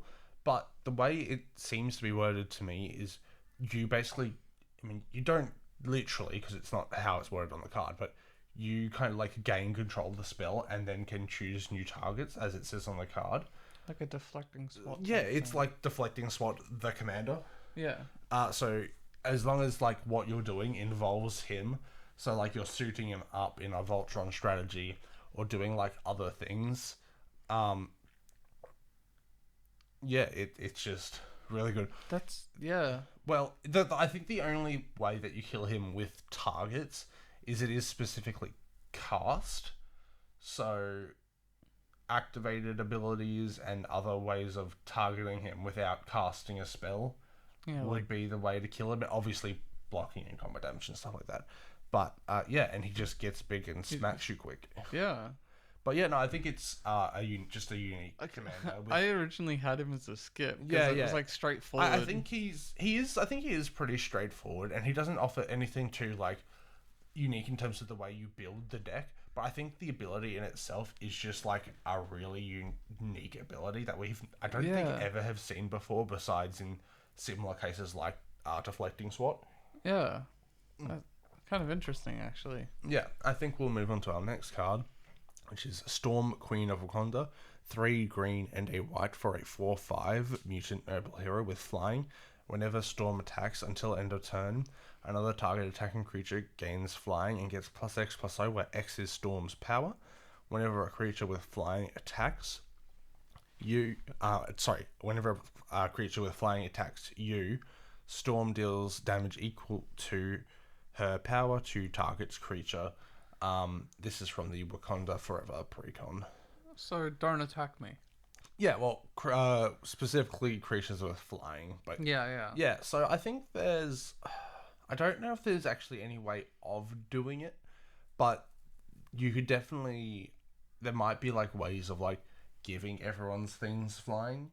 I don't know. There is, but I feel like there should be, but I think that's an interesting route to go. Give other people stuff flying. You could definitely do it with like white enchantments and stuff, and then and then just the rest of the cards fairly simple because it's just telling you to make Storm big, because both of her abilities trigger off her power. So yeah, make suit Storm up, and then go in and attack with your own creatures with flying. Make them big because Storm's big, and then sit back and if you do find a way to give most of your own stuff flying, if they come at you, then they get zapped for it. yeah, they got hurt. Fair enough. Yeah, it seems like a kind of interesting build around it. Without even that happening, I think it can be a fairly simple commander in itself. It can be. Yeah. We'll move on to the next Storm Wind Rider. 1 green, white, so 4 mana in total for a 4/4 mutant hero with flying. Creatures with flying can't attack you or block creatures you control. And whenever you cast a spell that targets one or more creatures, those creatures gain flying until a turn. I mean, obviously, Storm is in the Storm deck. This one is also a pretty simple one. It's kind of like a propaganda-y effect, but for flyers, but they just can't attack you. Just flying hate. Yeah. It's like, you guys playing a fucking... It's funny because it kind of gives your flyers, like, super flying. Because, like, even creatures with flying can't block your creatures with flying. Yeah. It does make a kind of funny thing because, like, reach still works. Yeah. So like the flyers can't block the flyers, but the reaches can. It's like the guy's playing a dragon deck, and you're just like, okay. Yeah, no,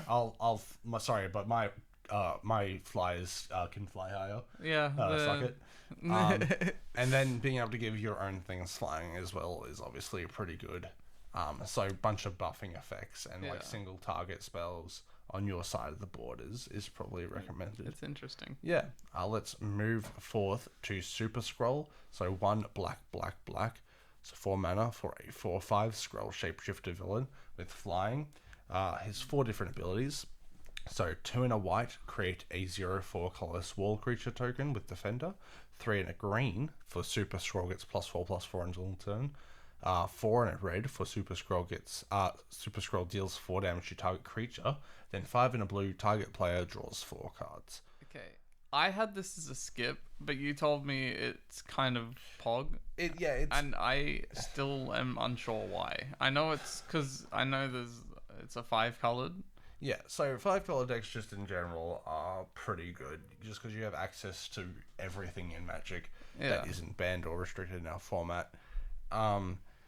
And basically, like, it's a kind of Kenrith-y card. Kenrith is obviously still the best version of himself, obviously. But since you have access to all colors, there are ways to reduce the activated abilities of each of these spells. I can't remember exactly how many, but I'm pretty sure you can drop them by at least 3.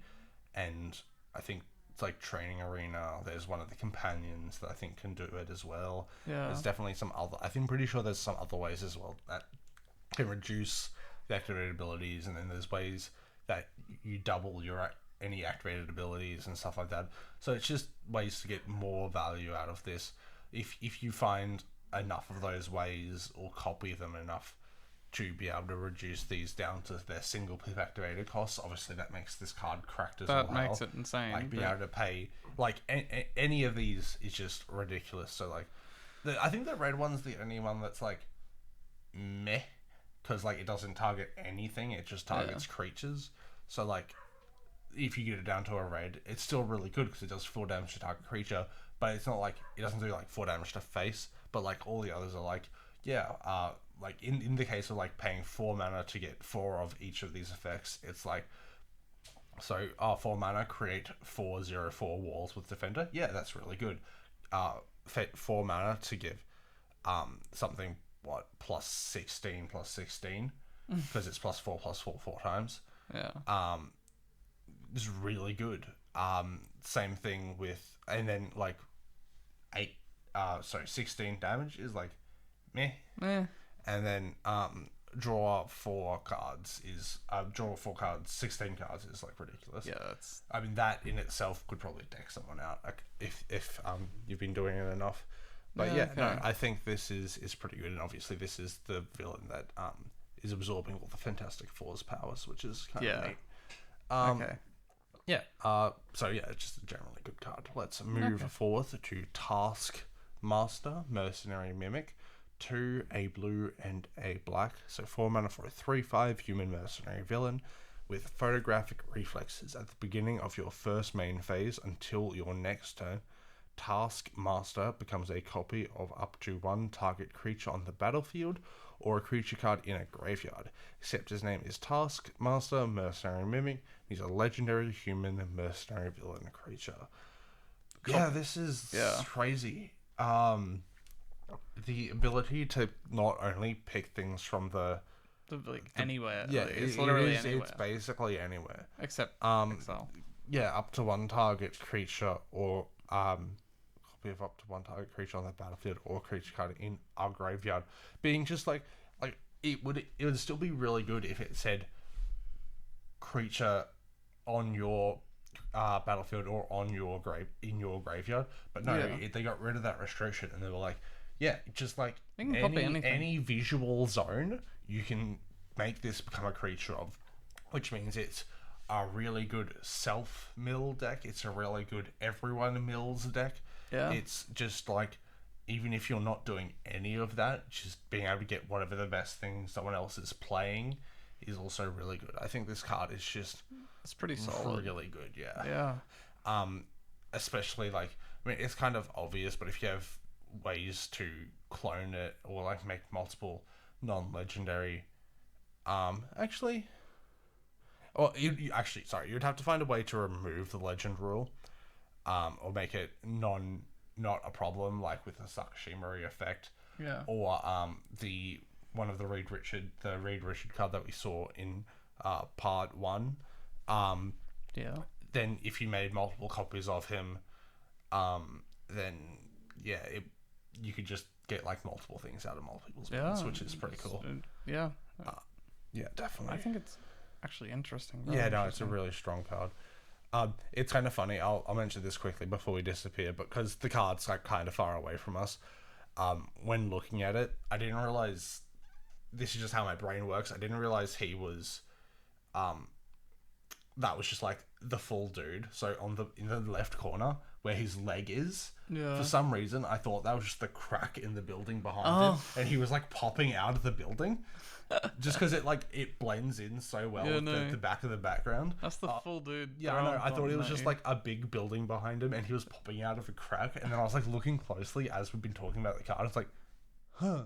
No, that's just the dude. Okay, that's cool. just the dude. But yeah, anyway, cool card. Let's move on to the Astonishing Ant-Man. Green and a blue for a 1/1 human scientist hero. Whenever you draw a card, put a 1/1 counter on the Astonishing Ant-Man. Then 2 and a green, remove any number of 1/1 counters from the Astonishing Ant-Man. Create that many 1/1 insect creature tokens. Another one of these just cards that I like, where you draw a lot of cards and then get a lot of things from it. I also initially had this as a skip. Yeah, I think that's very understandable. But this is just like, I think it's kind of neat that they gave you the opportunity to remove any number of ones. Yeah. Which is kind of a cool thing that they've done with this card. Usually it might be a restricted number or just one, in which case I think it probably would have been closer to an uncommon, but they've definitely upped it because of a rare, and basically none of the restrictions that this card could have been built with, like it being only once each turn that you get the 1/1 counter or so on and so forth. Yeah. Let us move on to the Fantastic Four. So red, green, white, and blue for a 4/4 human hero. When the Fantastic Four enters, and whenever you cast a spell with power, toughness, or mana value 4, choose one that hasn't been chosen this turn. Create a 0/4 wall creature token with Defender. The Fantastic Four deals 3 damage to each opponent. Put 2 1/1 counters on target creature, or draw a card. This is from the Jumpstart product. Yeah. Yeah, this is Pretty good. pretty neat. I think this would be funny if you bought the Fantastic Four deck, then got this card and swapped this out as the commander for the Fantastic Four deck. You'd have, with that swap out, you'd just have so many of the Fantastic Four in the Fantastic Four deck. Like, it'd just be so many. Because I think most of them, I mean, they are cost 3, so it would be a bit weird. But yeah, no, a lot of them would be. Well, I mean, yeah, at that point it is the Fantastic Four. Yeah, it's just the Fantastic Four. Yeah. But yeah, no, I think this is a pretty And interesting. power, toughness, or mana value 4 Yeah. is not hard to achieve. No, you could definitely find, like, amongst all the good cards you would want to put in this deck, like, if its mana value is 4, or if its toughness is 4, or if it's... Because it only has to be one of those to get these abilities to trigger. One that hasn't been chosen this turn, obviously you have 4 different effects. Having cast... I mean, obviously, like we just said, it doesn't necessarily have to be mana value, but, like, if it is... That's 16 mana worth spell, so you're not necessarily triggering each of these. Yeah. But, like, since it gives you the option of power and toughness in white, blue, like, most of these colors, finding, like, 1-drops with 4 toughness, with, like, the walls and defenders and stuff that have that be the case, isn't actually that hard. So I don't think it's that hard to trigger all of these in one turn. Yeah. But yeah, no, again, this is just a really cool card, and I think there's some interesting ways that you could build it to get all the triggers at the same time. Yeah. And as with anything that has a limitation on how many times it's been triggered, if you make it a new permanent, then it will trigger again. Yeah. Next we have the Kingpin of Crime, 1 a white and a black for a 1/5 legendary creature human villain with Extort. Whenever you cast a spell, you may pay a hybrid white-black. If you do, each opponent loses 1 life and you gain that much life. So in Commander, if you Extort, everyone will lose 1 and you will gain 3. That is how Extort works. Whenever you attack, you may pay 2 life. If you do, until end of turn, creatures you control with toughness greater than their with toughness greater than their power, assign combat damage equal to their toughness rather than their power. So it's essentially what's his name? The tree that does the same thing. Like Doran, I think you were talking about. Yeah, it's very similar to like Doran deck. You're just basically like suiting up and sitting back. I think this is probably like a heavily not stacksy, but like a pillow 40 deck where you're casting those creatures with the big toughness, the big butts as we say. The big butts. And you're just sitting back and blocking and extorting all of these potentially cheap creatures. Yeah. And then when you attack, you pay the 2, and those big creatures now hit really hard when everyone's low enough that you feel fine attacking. And I do just like Extort. Extort is a really cool effect to have step onto a commander. Yeah. We will move on to the Thing. So 5 and a green for a 5/5 human hero with trample at the beginning of combat on your turn. If you've cast a non-creature spell this turn, put 4/1/1 counters on the thing. Whenever the thing attacks, if you may pay red, green, white, blue. When you do, double the number of each kind of counter on any number of target permanents you control. Wow. This is obviously from the Fantastic Four precon once again. Yeah, this is nutty. Yeah. I think there's also the only. I can't remember what the Human Torch was, but I think this might be the only one that costs not 3 mana to cast. Yeah. Which, I mean, makes sense because its abilities are crazy. But also, like, yeah, even like. So, begin combat of your turn if you cast a non-creature spell. Easy to do, put 4/1 counters. This is easily. Even on the turn that you cast it, finding a 1 or 0 drop non-creature spell to cast to make this a 9/9 is really, I think, probably quite easy to do. Then paying 4 mana to double each time it attacks is also a stupidly strong ability. Yeah, that's crazy. Yeah, and it's not on any number of target permanents you control, and it doesn't care about what kind of counter, and it doesn't care about how many permanents. So yeah, I think it's just a really crack really card. Cool. Yeah, this is pretty crazy. Did we say it was from the Fantastic Four? Yeah, We did. yes. Okay. So next we have Tony Stark. So this is MDFC. Front side is 1 and a blue for a 1/3 human artificer hero. You pay 1 tap, look at the top 4 cards of your library. You may reveal an artifact card from among them and put it into your hand. Put the rest on the bottom of the library in a random order. And then you can pay 4, a blue and a red to transform Tony Stark. Activate only as a sorcery. Transforms into / you can cast the Invincible Iron Man. 4, a blue and a red for a legendary artifact, for a 5/5 legendary artifact creature human hero with flying and haste. At the beginning of combat on your turn, you may put an artifact card from your hand onto the battlefield. If it's an equipment, attach it to the Invincible Iron Man. Yeah, this is just another really good Iron Man Just card. a good Iron Man. Yeah, it's just it doesn't specify that it has to be a non-creature artifact. Obviously, it's also telling you that you can do an equipment strategy with this. Having flying and haste is really cool, so even if you do just cast the backside, you can use it straight away. Both sides are good too. Unlike some of the last ones we've seen. Yeah, definitely. It's now we've got, I think, 2 that's like pretty good on both sides. Yeah. Being able to just put like expensive artifacts onto the battlefield is also a crazy ability. Yeah.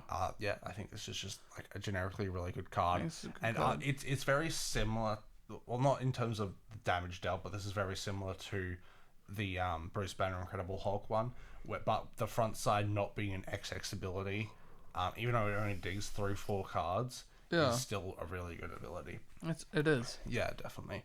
And I think it's fantastically costed for both sides as well. Let us move forth to Ultron Unlimited.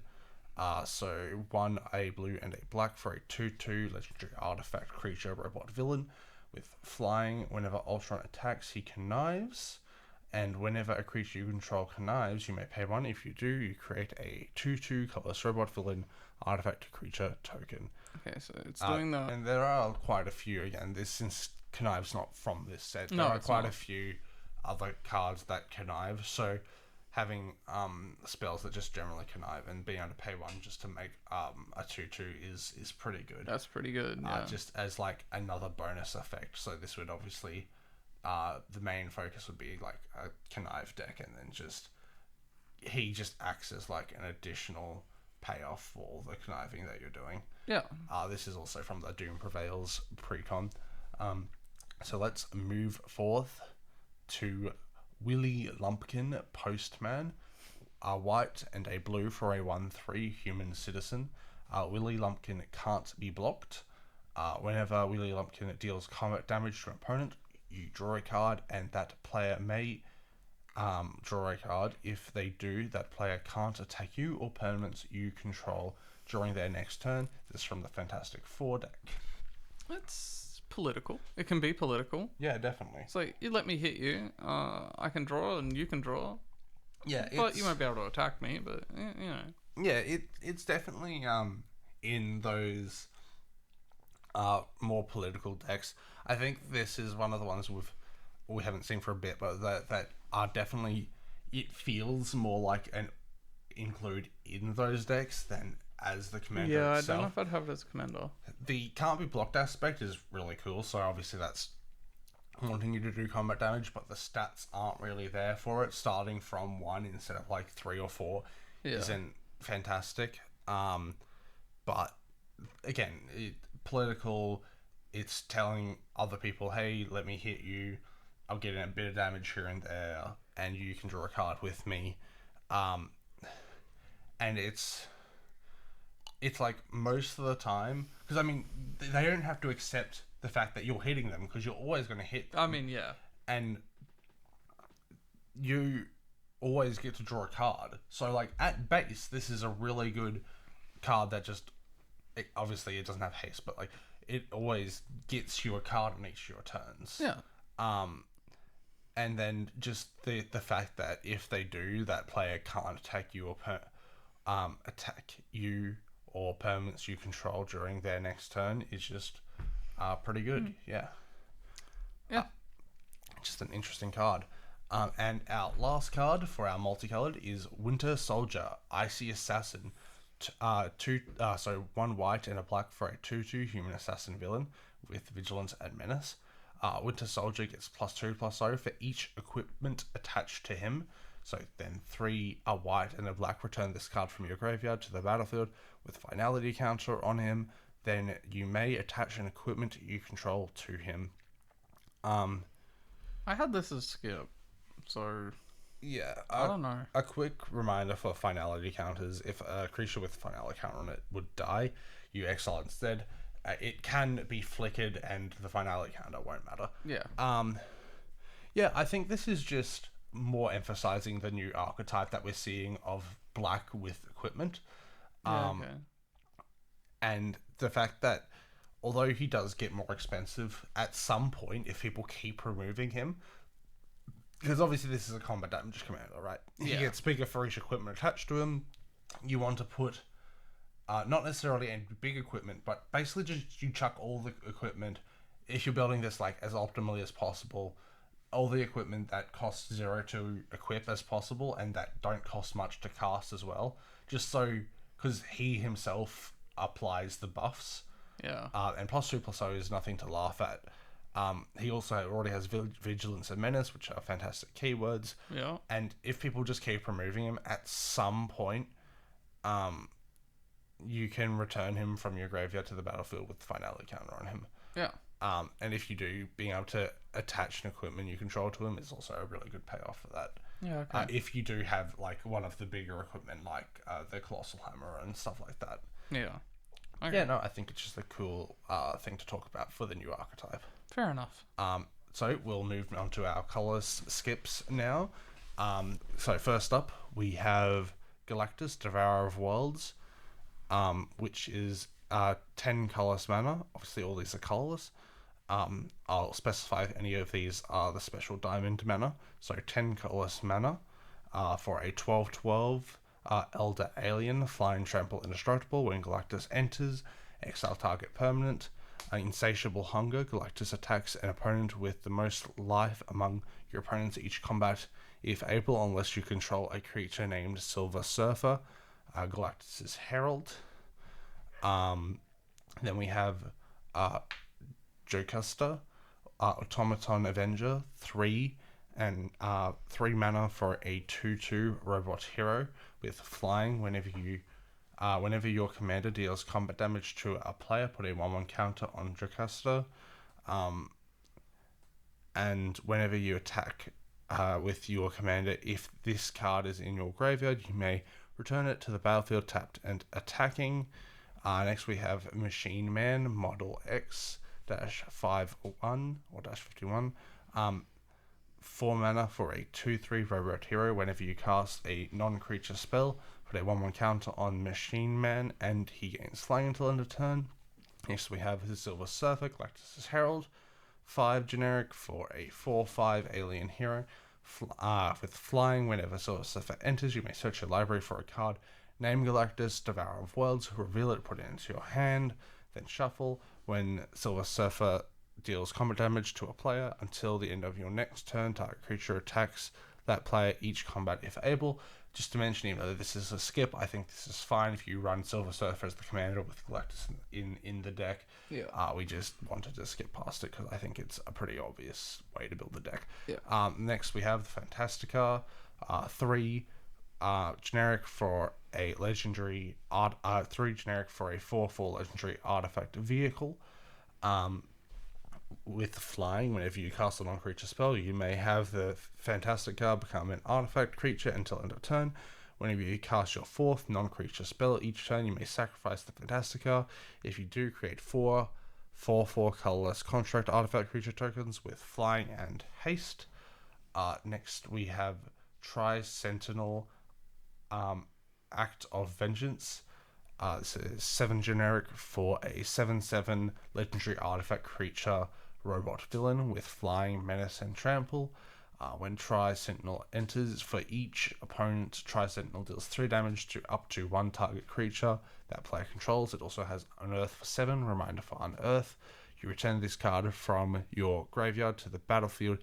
It gains haste, exile at the beginning of the next end step, or if it would leave the battlefield, Unearth only as a sorcery. Next, we have Ultron Machine Overlord, 5 generic for a 4/4 legendary artifact creature robot villain with flying. Other robots and constructs you control get +2/+2. Next, we have Victor Mancha, Yeah. Runaway, 5 generic for a 4/4 legendary artifact creature human hero. With when Victor Mancha enters, exile target card from your graveyard. You may play it for as long as you control Victor. Now we have, for the last skip, Viv Vision, Teen Synthoid, Synthzoid, 3 generic for a 2/2 legendary artifact creature robot hero, with flying and synthetic sense. Whenever Viv Vision attacks, draw a card if her power is 4 or greater. Then power up for 7 generic. Put 2/1 counters on Viv Vision. Activate, and then power up. So Alright. now for the slightly more interesting ones. We have Herbie, lovable robot. 2 generic mana for a 1/1 legendary artifact creature, robot scout. With flying, at the beginning of combat on your turn, if you cast a non-creature spell this turn, surveil 1, tap it to add a colourless mana, so one of the diamonds, and then pay 1 generic to tap and add 1 color of any 1 mana of any color. This is from the Fantastic Four deck. Basically a mana rock that surveils, essentially. Yeah, I don't. We mainly put it here just because it's kind of interesting to have such a cheap casting colorless commander that is just a rock. A rock, yeah. Yeah, it's just kind of interesting to have a colorless dork in your command zone. Yeah. And the being able to surveil once each of your combats is just kind of neat. It's interesting. Yeah, it being flying is nothing else. But I can see people like just trying to make this work as the commander. It's kind of fun. It's kind of funny. Yeah. Next we have a really strong one. This is Molecule Man. So 6 colors for a 5/5 human villain. Non-land cards in your hand have Miracle for 0. A reminder for Miracle: you may cast a card for its Miracle cost when you draw it if it's the first card you've drawn this turn. So if it's the first card you've drawn this turn, you can cast the Miracle cost, in which case the cost is 0. This is from the Doom Prevails precon. Miracle's always strong. Yeah, Miracle is pretty ridiculous. Obviously, you can whiff by hitting lands and stuff. Yeah, But, I mean, it just specifies non-land. I would have kind of expected this to, like, specify like, I don't know, something else, like just has to be creature, it just has to be something else. Yeah. Like the one of the dragons that we got from Street 7 was instance that sorceries have miracle. Yeah. But yeah, no, this is ridiculous. It's, It does obviously is restricted by the fact that it's colorless, but I think things like having like cards like Mind's Eye in your deck, specifically Mind's Eye with this card is kind of just stupid broken. Like you leave at least 3 mana up, and then on each of your opponent's turns, when they draw their first card each turn, you pay 1, and then you draw a card as well, which you can miracle with this. So like, yeah, it's just kind of nutty. Kind of I know nutty. a lot of people in the community have been talking about this, so feel free to do your own research on the other stupid things that you can do with this There's card. plenty. Yeah. Next we have Super Adaptoid, 2 generic for a star 2 legendary artifact creature robot villain. Super Adaptoid's power is equal to the number of legendary creatures you control.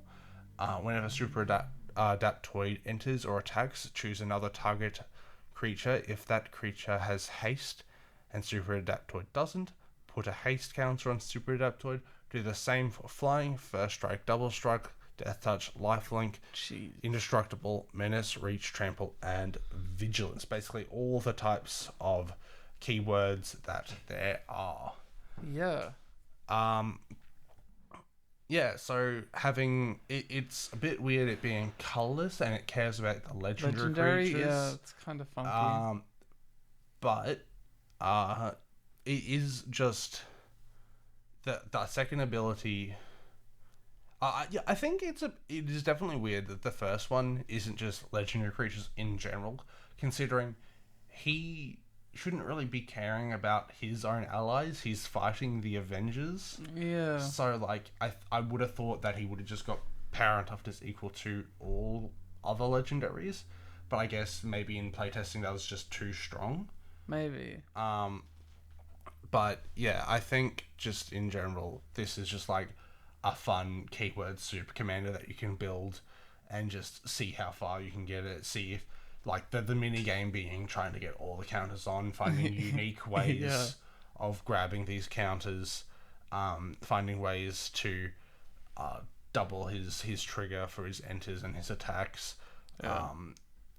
As usual, one of the best colorless ways of doing this is cards like Helm of the Host, which would make several different copies of him, giving multiple Super Adaptoids the ability to get multiple counters.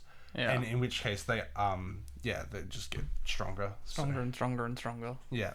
But yeah, that's all for that card. We'll move on to probably my least favorite card in the set, the Thanos Copter.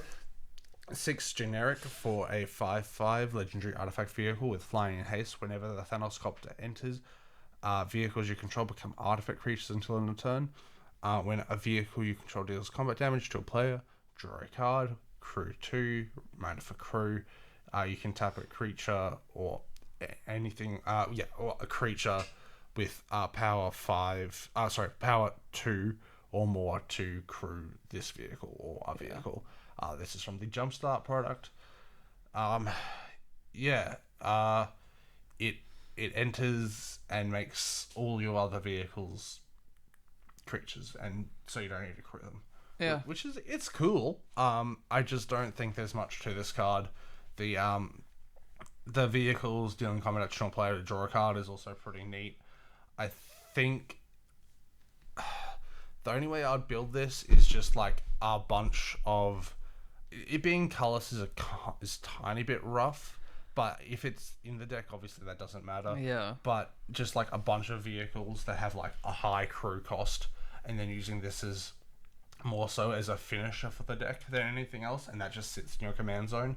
So you get a bunch of these vehicles, you don't need anything to crew them, you slam the Thanos Copter down, and then you go in and punch. And then, I mean, again, drawing combat damage for the combat damage is pretty good. Yeah. But yeah, I'm surprised you didn't put this as a skip. Yeah, I think it's interesting enough to talk about, but I am kind of divert to the card itself. Fair enough. Next we have The Vision, so 4 generic for a 2/5 legendary artifact creature, robot hero, with flying and vigilance. Whenever you cast a non-creature spell, choose one that hasn't been chosen this turn. Solar Beam. The Vision gains double strike in turn. Destiny Control. The Vision gains indestructible in turn. Or Technopathy. Draw a card. Again, non-creature spell. Yeah, non-creature spell, amazing. Yeah. You get 3 choices. Obviously, draw a card being one of the better ones, but if someone tries to remove the Vision, giving him indestructible is also pretty good, so you just hold up. It being in colourless is, again, a bit of a shame, because you have less cheap instants and sorceries to play around with. Definitely be really strong otherwise. Yeah. Being able to draw a card on each other people's turns, it is kind of just like a fun challenge to build around, though, in being in colours and trying to find all the cheap colour spells that you can play on other people's turns. But just by himself, he seems like a fairly good Voltron-y commander. Yeah, he's pretty good. Being able to give himself double strike and give himself indestructible on top of him already having flying and vigilance is just pretty good. That is good. Yeah, let's move on to Ultron, Artificial Malevolence. So 3 generic for a 2 full legendary artifact creature robot villain. Whenever another non-token artifact you control enters, you may pay 2 generic. If you do, create a token that's a copy of it. If the token isn't a creature, it becomes a 2/2 robot villain creature in addition to its other types. That's interesting. Mm-hmm. You have a bunch of 2/2 Sol Rings now. Yeah, no, it's just a really good low cost doubler of all your best artifacts. Yeah, your artifacts and stuff. No, I think this is potentially just like a cool artifact doubling card. I think it probably just goes in. I wouldn't put it decks. probably as a commander, but there are ways it definitely could be. it definitely can be, and since it's specifically artifacts, like I mean, obviously most of them are colorless, but it just having another shell would probably be pretty good as well. Yeah. But yeah, no, it's just generically really good, and making the 2/2 robots in addition is pretty nice. Let's move on to our last card of the set. This is Vision Synthoid Avenger. 4 generic for a 3/3 robot legendary artifact creature robot hero with flying. Whenever a player casts a spell, if it isn't that player's turn, choose one, put a 1/1 counter on Vision, or Vision faces out. A reminder for phasing, you treat the phased card and anything attached to it as though they don't exist until your next turn. Yeah. Okay. They will phase back in together. If he has 1/1 counters on him, he will not lose the counters. And same with equipment as well. Yeah, okay.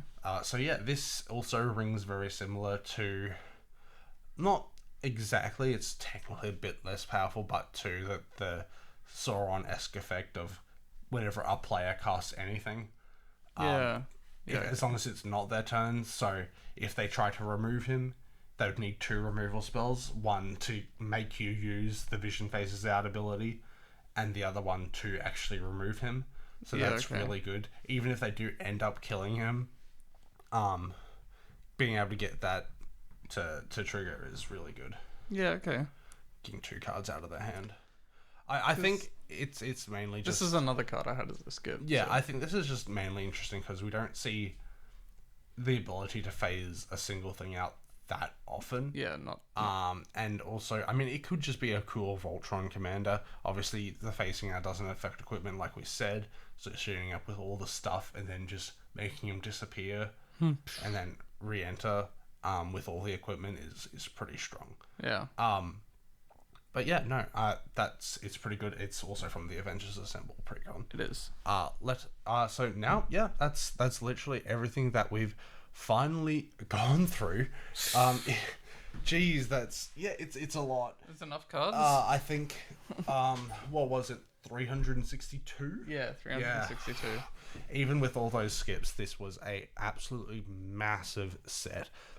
Real quick, before we go through our final thoughts on everything, we will talk about a couple of cards outside of the legendary creatures that we were talking about before that were just generally some fun, cool cards that we both liked. Just a couple of quick ones to run through before we wrap up the episode. So do you want to go through a couple of the cards that you... I'll go through my first card. It's Heroic Sacrifice, a generic 1 and a white for an instant. You choose target creature you control until end of turn. All damage that would be dealt to you and creatures you control is dealt to chosen creature instead. Yeah, pretty good protection spell for all your stuff. This works really well with like Stuffy Doll effects, where if a creature would be dealt damage, then the chosen player with Stuffy Doll takes that damage as well. But otherwise, this is also just like a cheap heroic intervention effect. Yeah, like Yeah, it's like, all right, I don't care about this little 1/1. yeah, and I'll just everything else will protect it. Yeah. Yeah. And your next card. My next card is Hex Magic, 2 generic and a red for a sorcery arcane. Exile all cards from your hand, then draw that many cards. Until the end of your next turn, you may play exiled cards this way. Yeah, this is one that we both really wanted to put. Like this. I think this is now just like an automatic include for basically all red decks. Yeah. Mono red definitely, and then even cards that are splashing different colors, white, red, and especially decks like your Prosper My Peer deck that care about casting cards from exile. This is a new ground for like, in terms of value, 3 mana to exile your whole hand and then draw that many cards back, and then still being able to play those cards you exiled until the end of your next turn is just wild. It's good. Yeah, I went and added it to my Prosper deck. So. Yeah, straight away. So, as Guardian Inspiration for 1 red sorcery, exile the top card of your library. You may play it this turn. Whenever a source you control deals non-combat damage to an opponent, you may pay 2. If you do, return this card from your graveyard to your hand. So it's pretty much just a repeating. Yeah, it's not. I wouldn't say it's not card advantage per se, but like if you have nothing else to do, it does consistently get you another card off the top of your deck, and the fact that it basically can always come back to your hand no matter what, as long as what you're doing as a strategy is dealing non-combat damage, then it's just a renewable source of card advantage. I was again thinking Prosper here. Yeah. I mean, anything that cares about exiling is pretty good. Yeah. So it's an alright. It's alright. And the last card that I've picked is Arch Nemesis, a 1 generic, a blue, and a black for an enchantment aura. Enchant opponent. Whenever you attack enchanted player, that player loses 2 life, you draw a card, and gain 2 life. And then, whenever a player attacks you, you may attach this aura to that player. Yeah. This is just kind of a cool minigame that you can play. Yeah, it's just interesting. Like, it's by no means insanely powerful or anything. It's just, okay, I'm going to attack you. You're going to lose 2 life either way. I'm going to gain 2 life, and I'm going to draw a card. Yeah. And then someone's like, okay, well, I'm going to attack you. And it's like, all right, well, you can have this, and I'll attack you next turn. Yeah, no, it's definitely just like it doesn't necessarily completely dissuade people from attacking you, but it's like, hey, listen, I'm going to definitely attack you on your next turn if you attack me, and you get it. So, the fact that it doesn't need to be combat damage, like, you can just swing in with something you don't care about and then get this advantage for it. It's pretty nice. It's for 3 mana. Yeah. And the fact that it can switch players is also pretty cool. Yes. So we'll talk about some of the cards that I was a fan of from outside of the commanders. So first is Armor Wars, 2 blue and a red. This is an enchantment saga. Reminder, as the saga enters and after your draw step, add a lore counter, and you sacrifice it after 3 specifically with this one.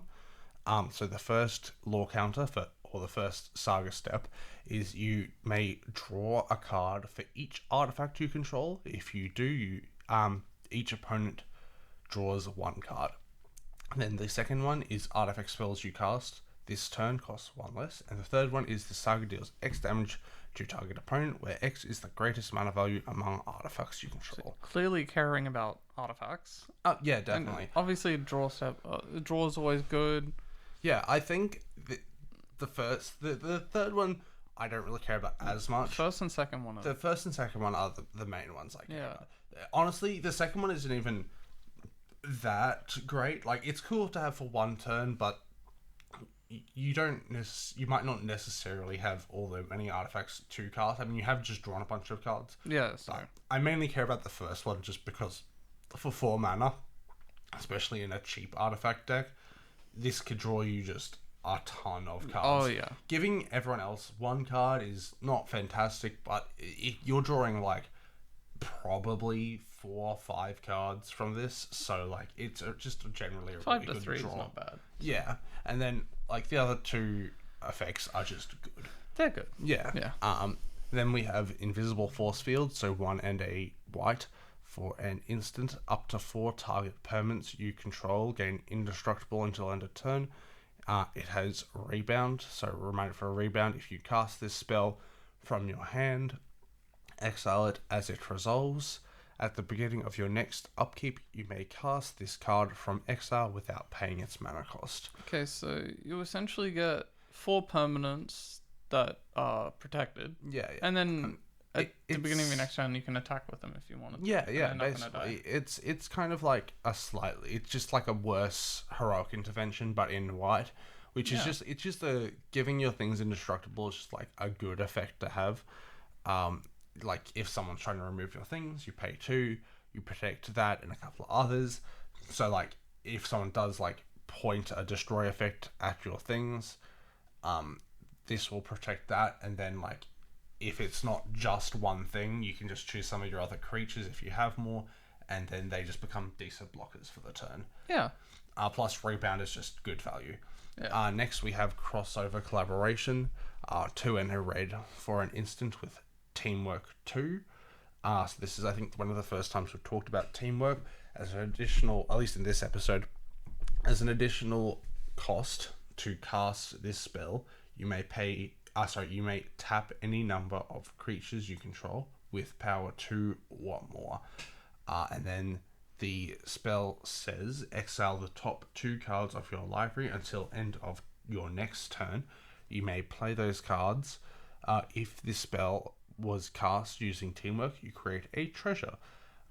This I think is just another good red card advantage. Yeah. There's not too much more to say about that, but I think it's just another solid card. Yeah. The next one is Ancestral Communion. 1 and a green for a sorcery. Whenever you cast this spell while you control your commander, copy this spell. You may choose new targets for the copy. You can return target permanent card from your graveyard to your hand. Yeah, okay. This is on rate for returning any permanent to your hand. Yes, it is. So that's fantastic. It's sorcery, which is a bit unfortunate, but obviously the huge upside and the reason I'm mainly talking about it is because it copies itself. So for 2 mana, getting 2 permanents back from your graveyard, it's just amazing, right? That is good. That is really good. The last card that I think we both just kind of generally wanted to mention was the new land cycle. So there's 5 of them in total, and they enter untapped, which is amazing. They have no land types, which is a bit unfortunate, but otherwise they would probably be the best land. They would be insane. So they enter untapped, they tap for a generic, they can also tap for a blue in a color or another color in the case that we're looking at the moment, blue or black or green or white or so on and so forth. You can activate it only. You activate the colored mana sources, so you can tap it for the 2 colors of the land, only if the land entered this turn or if you control a basic land. So if you need it the turn you play it, it enters on tap, fantastic. It can tap for a colourless on later turns if for some reason you don't have a basic land, awesome. If you need it exactly on that turn for those colours, you can still do that. You can still do it. And the only requirement to permanently be able to use those other two colours is you control a basic land that you basically always will. Pretty much. Yeah, like, you'd have to be in a really pressed 5-colour deck or, like, some other deck that's, like, using utility lands and stuff like that. But, like, most people, this will just always be a dual land without types. I think it's a really good land cycle. Yeah, it's amazing. It's a really good land cycle. I can't wait to see where they finish off the rest of this cycle. Right. Now that we've gone over all of those cards, what is your thoughts on this set? I think this is a really awesome set.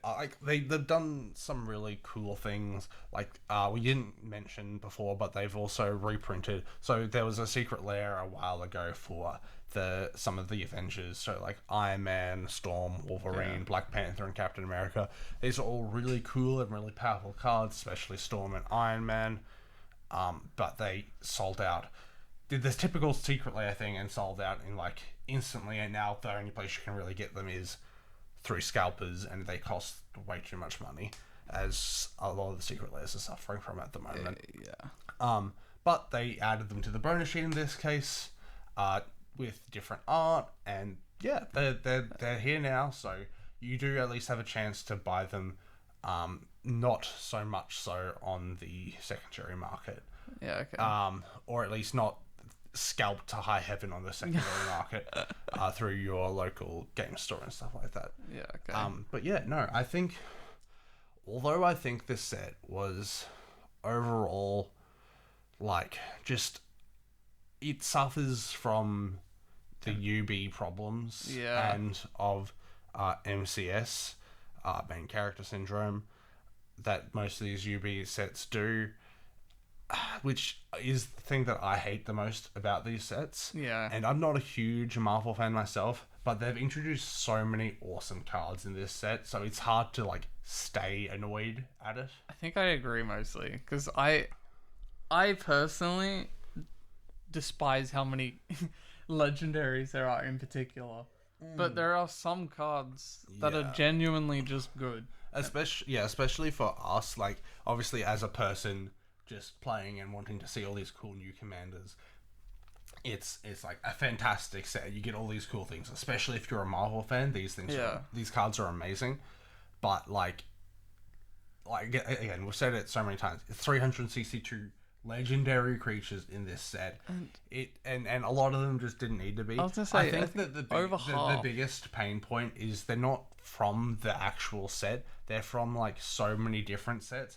Like, it's still like a lot, like 140, 50 something from the main set, but that's like sure, whatever. But the fact that they had Jumpstar, Welcome Decks, and beginner boxes, and all these other things to have these other side product in, it's just, it blows your mind. The best example of that is Happy Hogan. There's literally a Happy Hogan that has literally no text. Yeah, exactly. Why is he legendary? Yeah, it's a bit ridiculous. And the fact that he has 2 cards. Yeah. Like, they didn't need to give... I understand wanting to give some of the more main and beloved characters several different cards to represent different states of their being in the comic books and stuff. But giving, like, side characters, 1, making them legendary, and 2, giving them multiple different cards for like, no reason, and multiple of their cards can do just nothing. Yeah. Like, I get that they might have needed to do it for, like, standard reasons, or, like, other constructed reasons besides Commander, but it just feels so unnecessary. Yeah. Like the Spider-Mans. Like, how... Well, like, yeah, it doesn't make sense that they needed to make more Spider-Man cards. Like, sure, like 1 or 2. Yeah. But they're, like I think there's, like, 4 or 5 in this set, at the very least. And then you had Spider-Girl, which should have been in the Spider-Universe set. Yeah, it's kind crazy. Of messed up. But yeah, I think overall, it's an alright set, as much as we might complain about it. I have to say that some of the art was a bit iffy. Like, most of it's perfectly fine. Some of it's good. Some of it's really and good. some of it blends into Magic surprisingly well for a Marvel set. Yeah. But I think overall, like, especially some of the She-Hulks, looks not fantastic. Yeah. The overly human designs. We were talking about this when we were in the Discord call earlier, trying to put this slide, the presentation, the stuff that we're reading off now together, that some of the people, just the people in the set, look like those old apps where you would take a photo of yourself or your friends and it would like cartoonize you. And it just looks like they've taken a photo of like the actor and made them into like a cartoon, and it just throws me off really badly. The good old like Skype filters and stuff. Exactly. But with all that said and done, if you want to check out any of the commanders that we've covered in this video and all the past parts 1, 2, and now this being 3, and any cards that we'll cover in future videos, we will put a link to our Archidekt page in the description down below. Also, we would love to hear from you, the viewer. If you have any ideas for what you would want to see from our channel moving forward and ways we can improve, please let us know. Yeah, definitely. Especially adding on to that, we will try in the future, especially after we upgrade our camera and some of our other things, and increasing our production quality as well.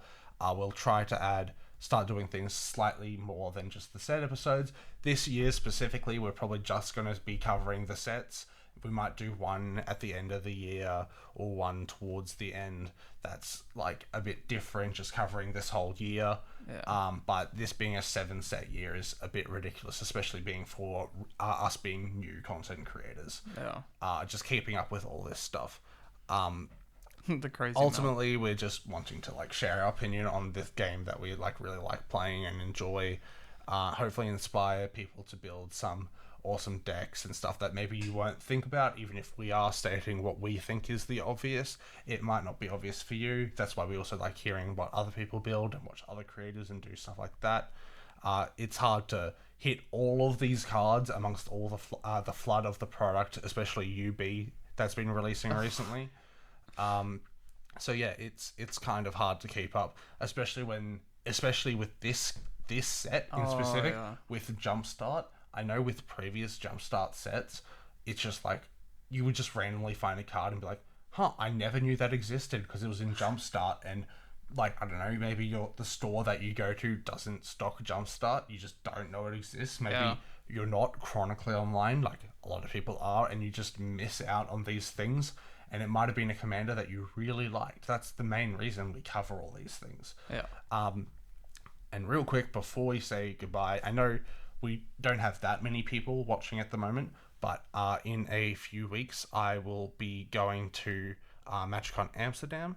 So if any of you end up seeing this and you're there and you just randomly happen to see me, please stop me, have a chat. I'm open to just answer anything.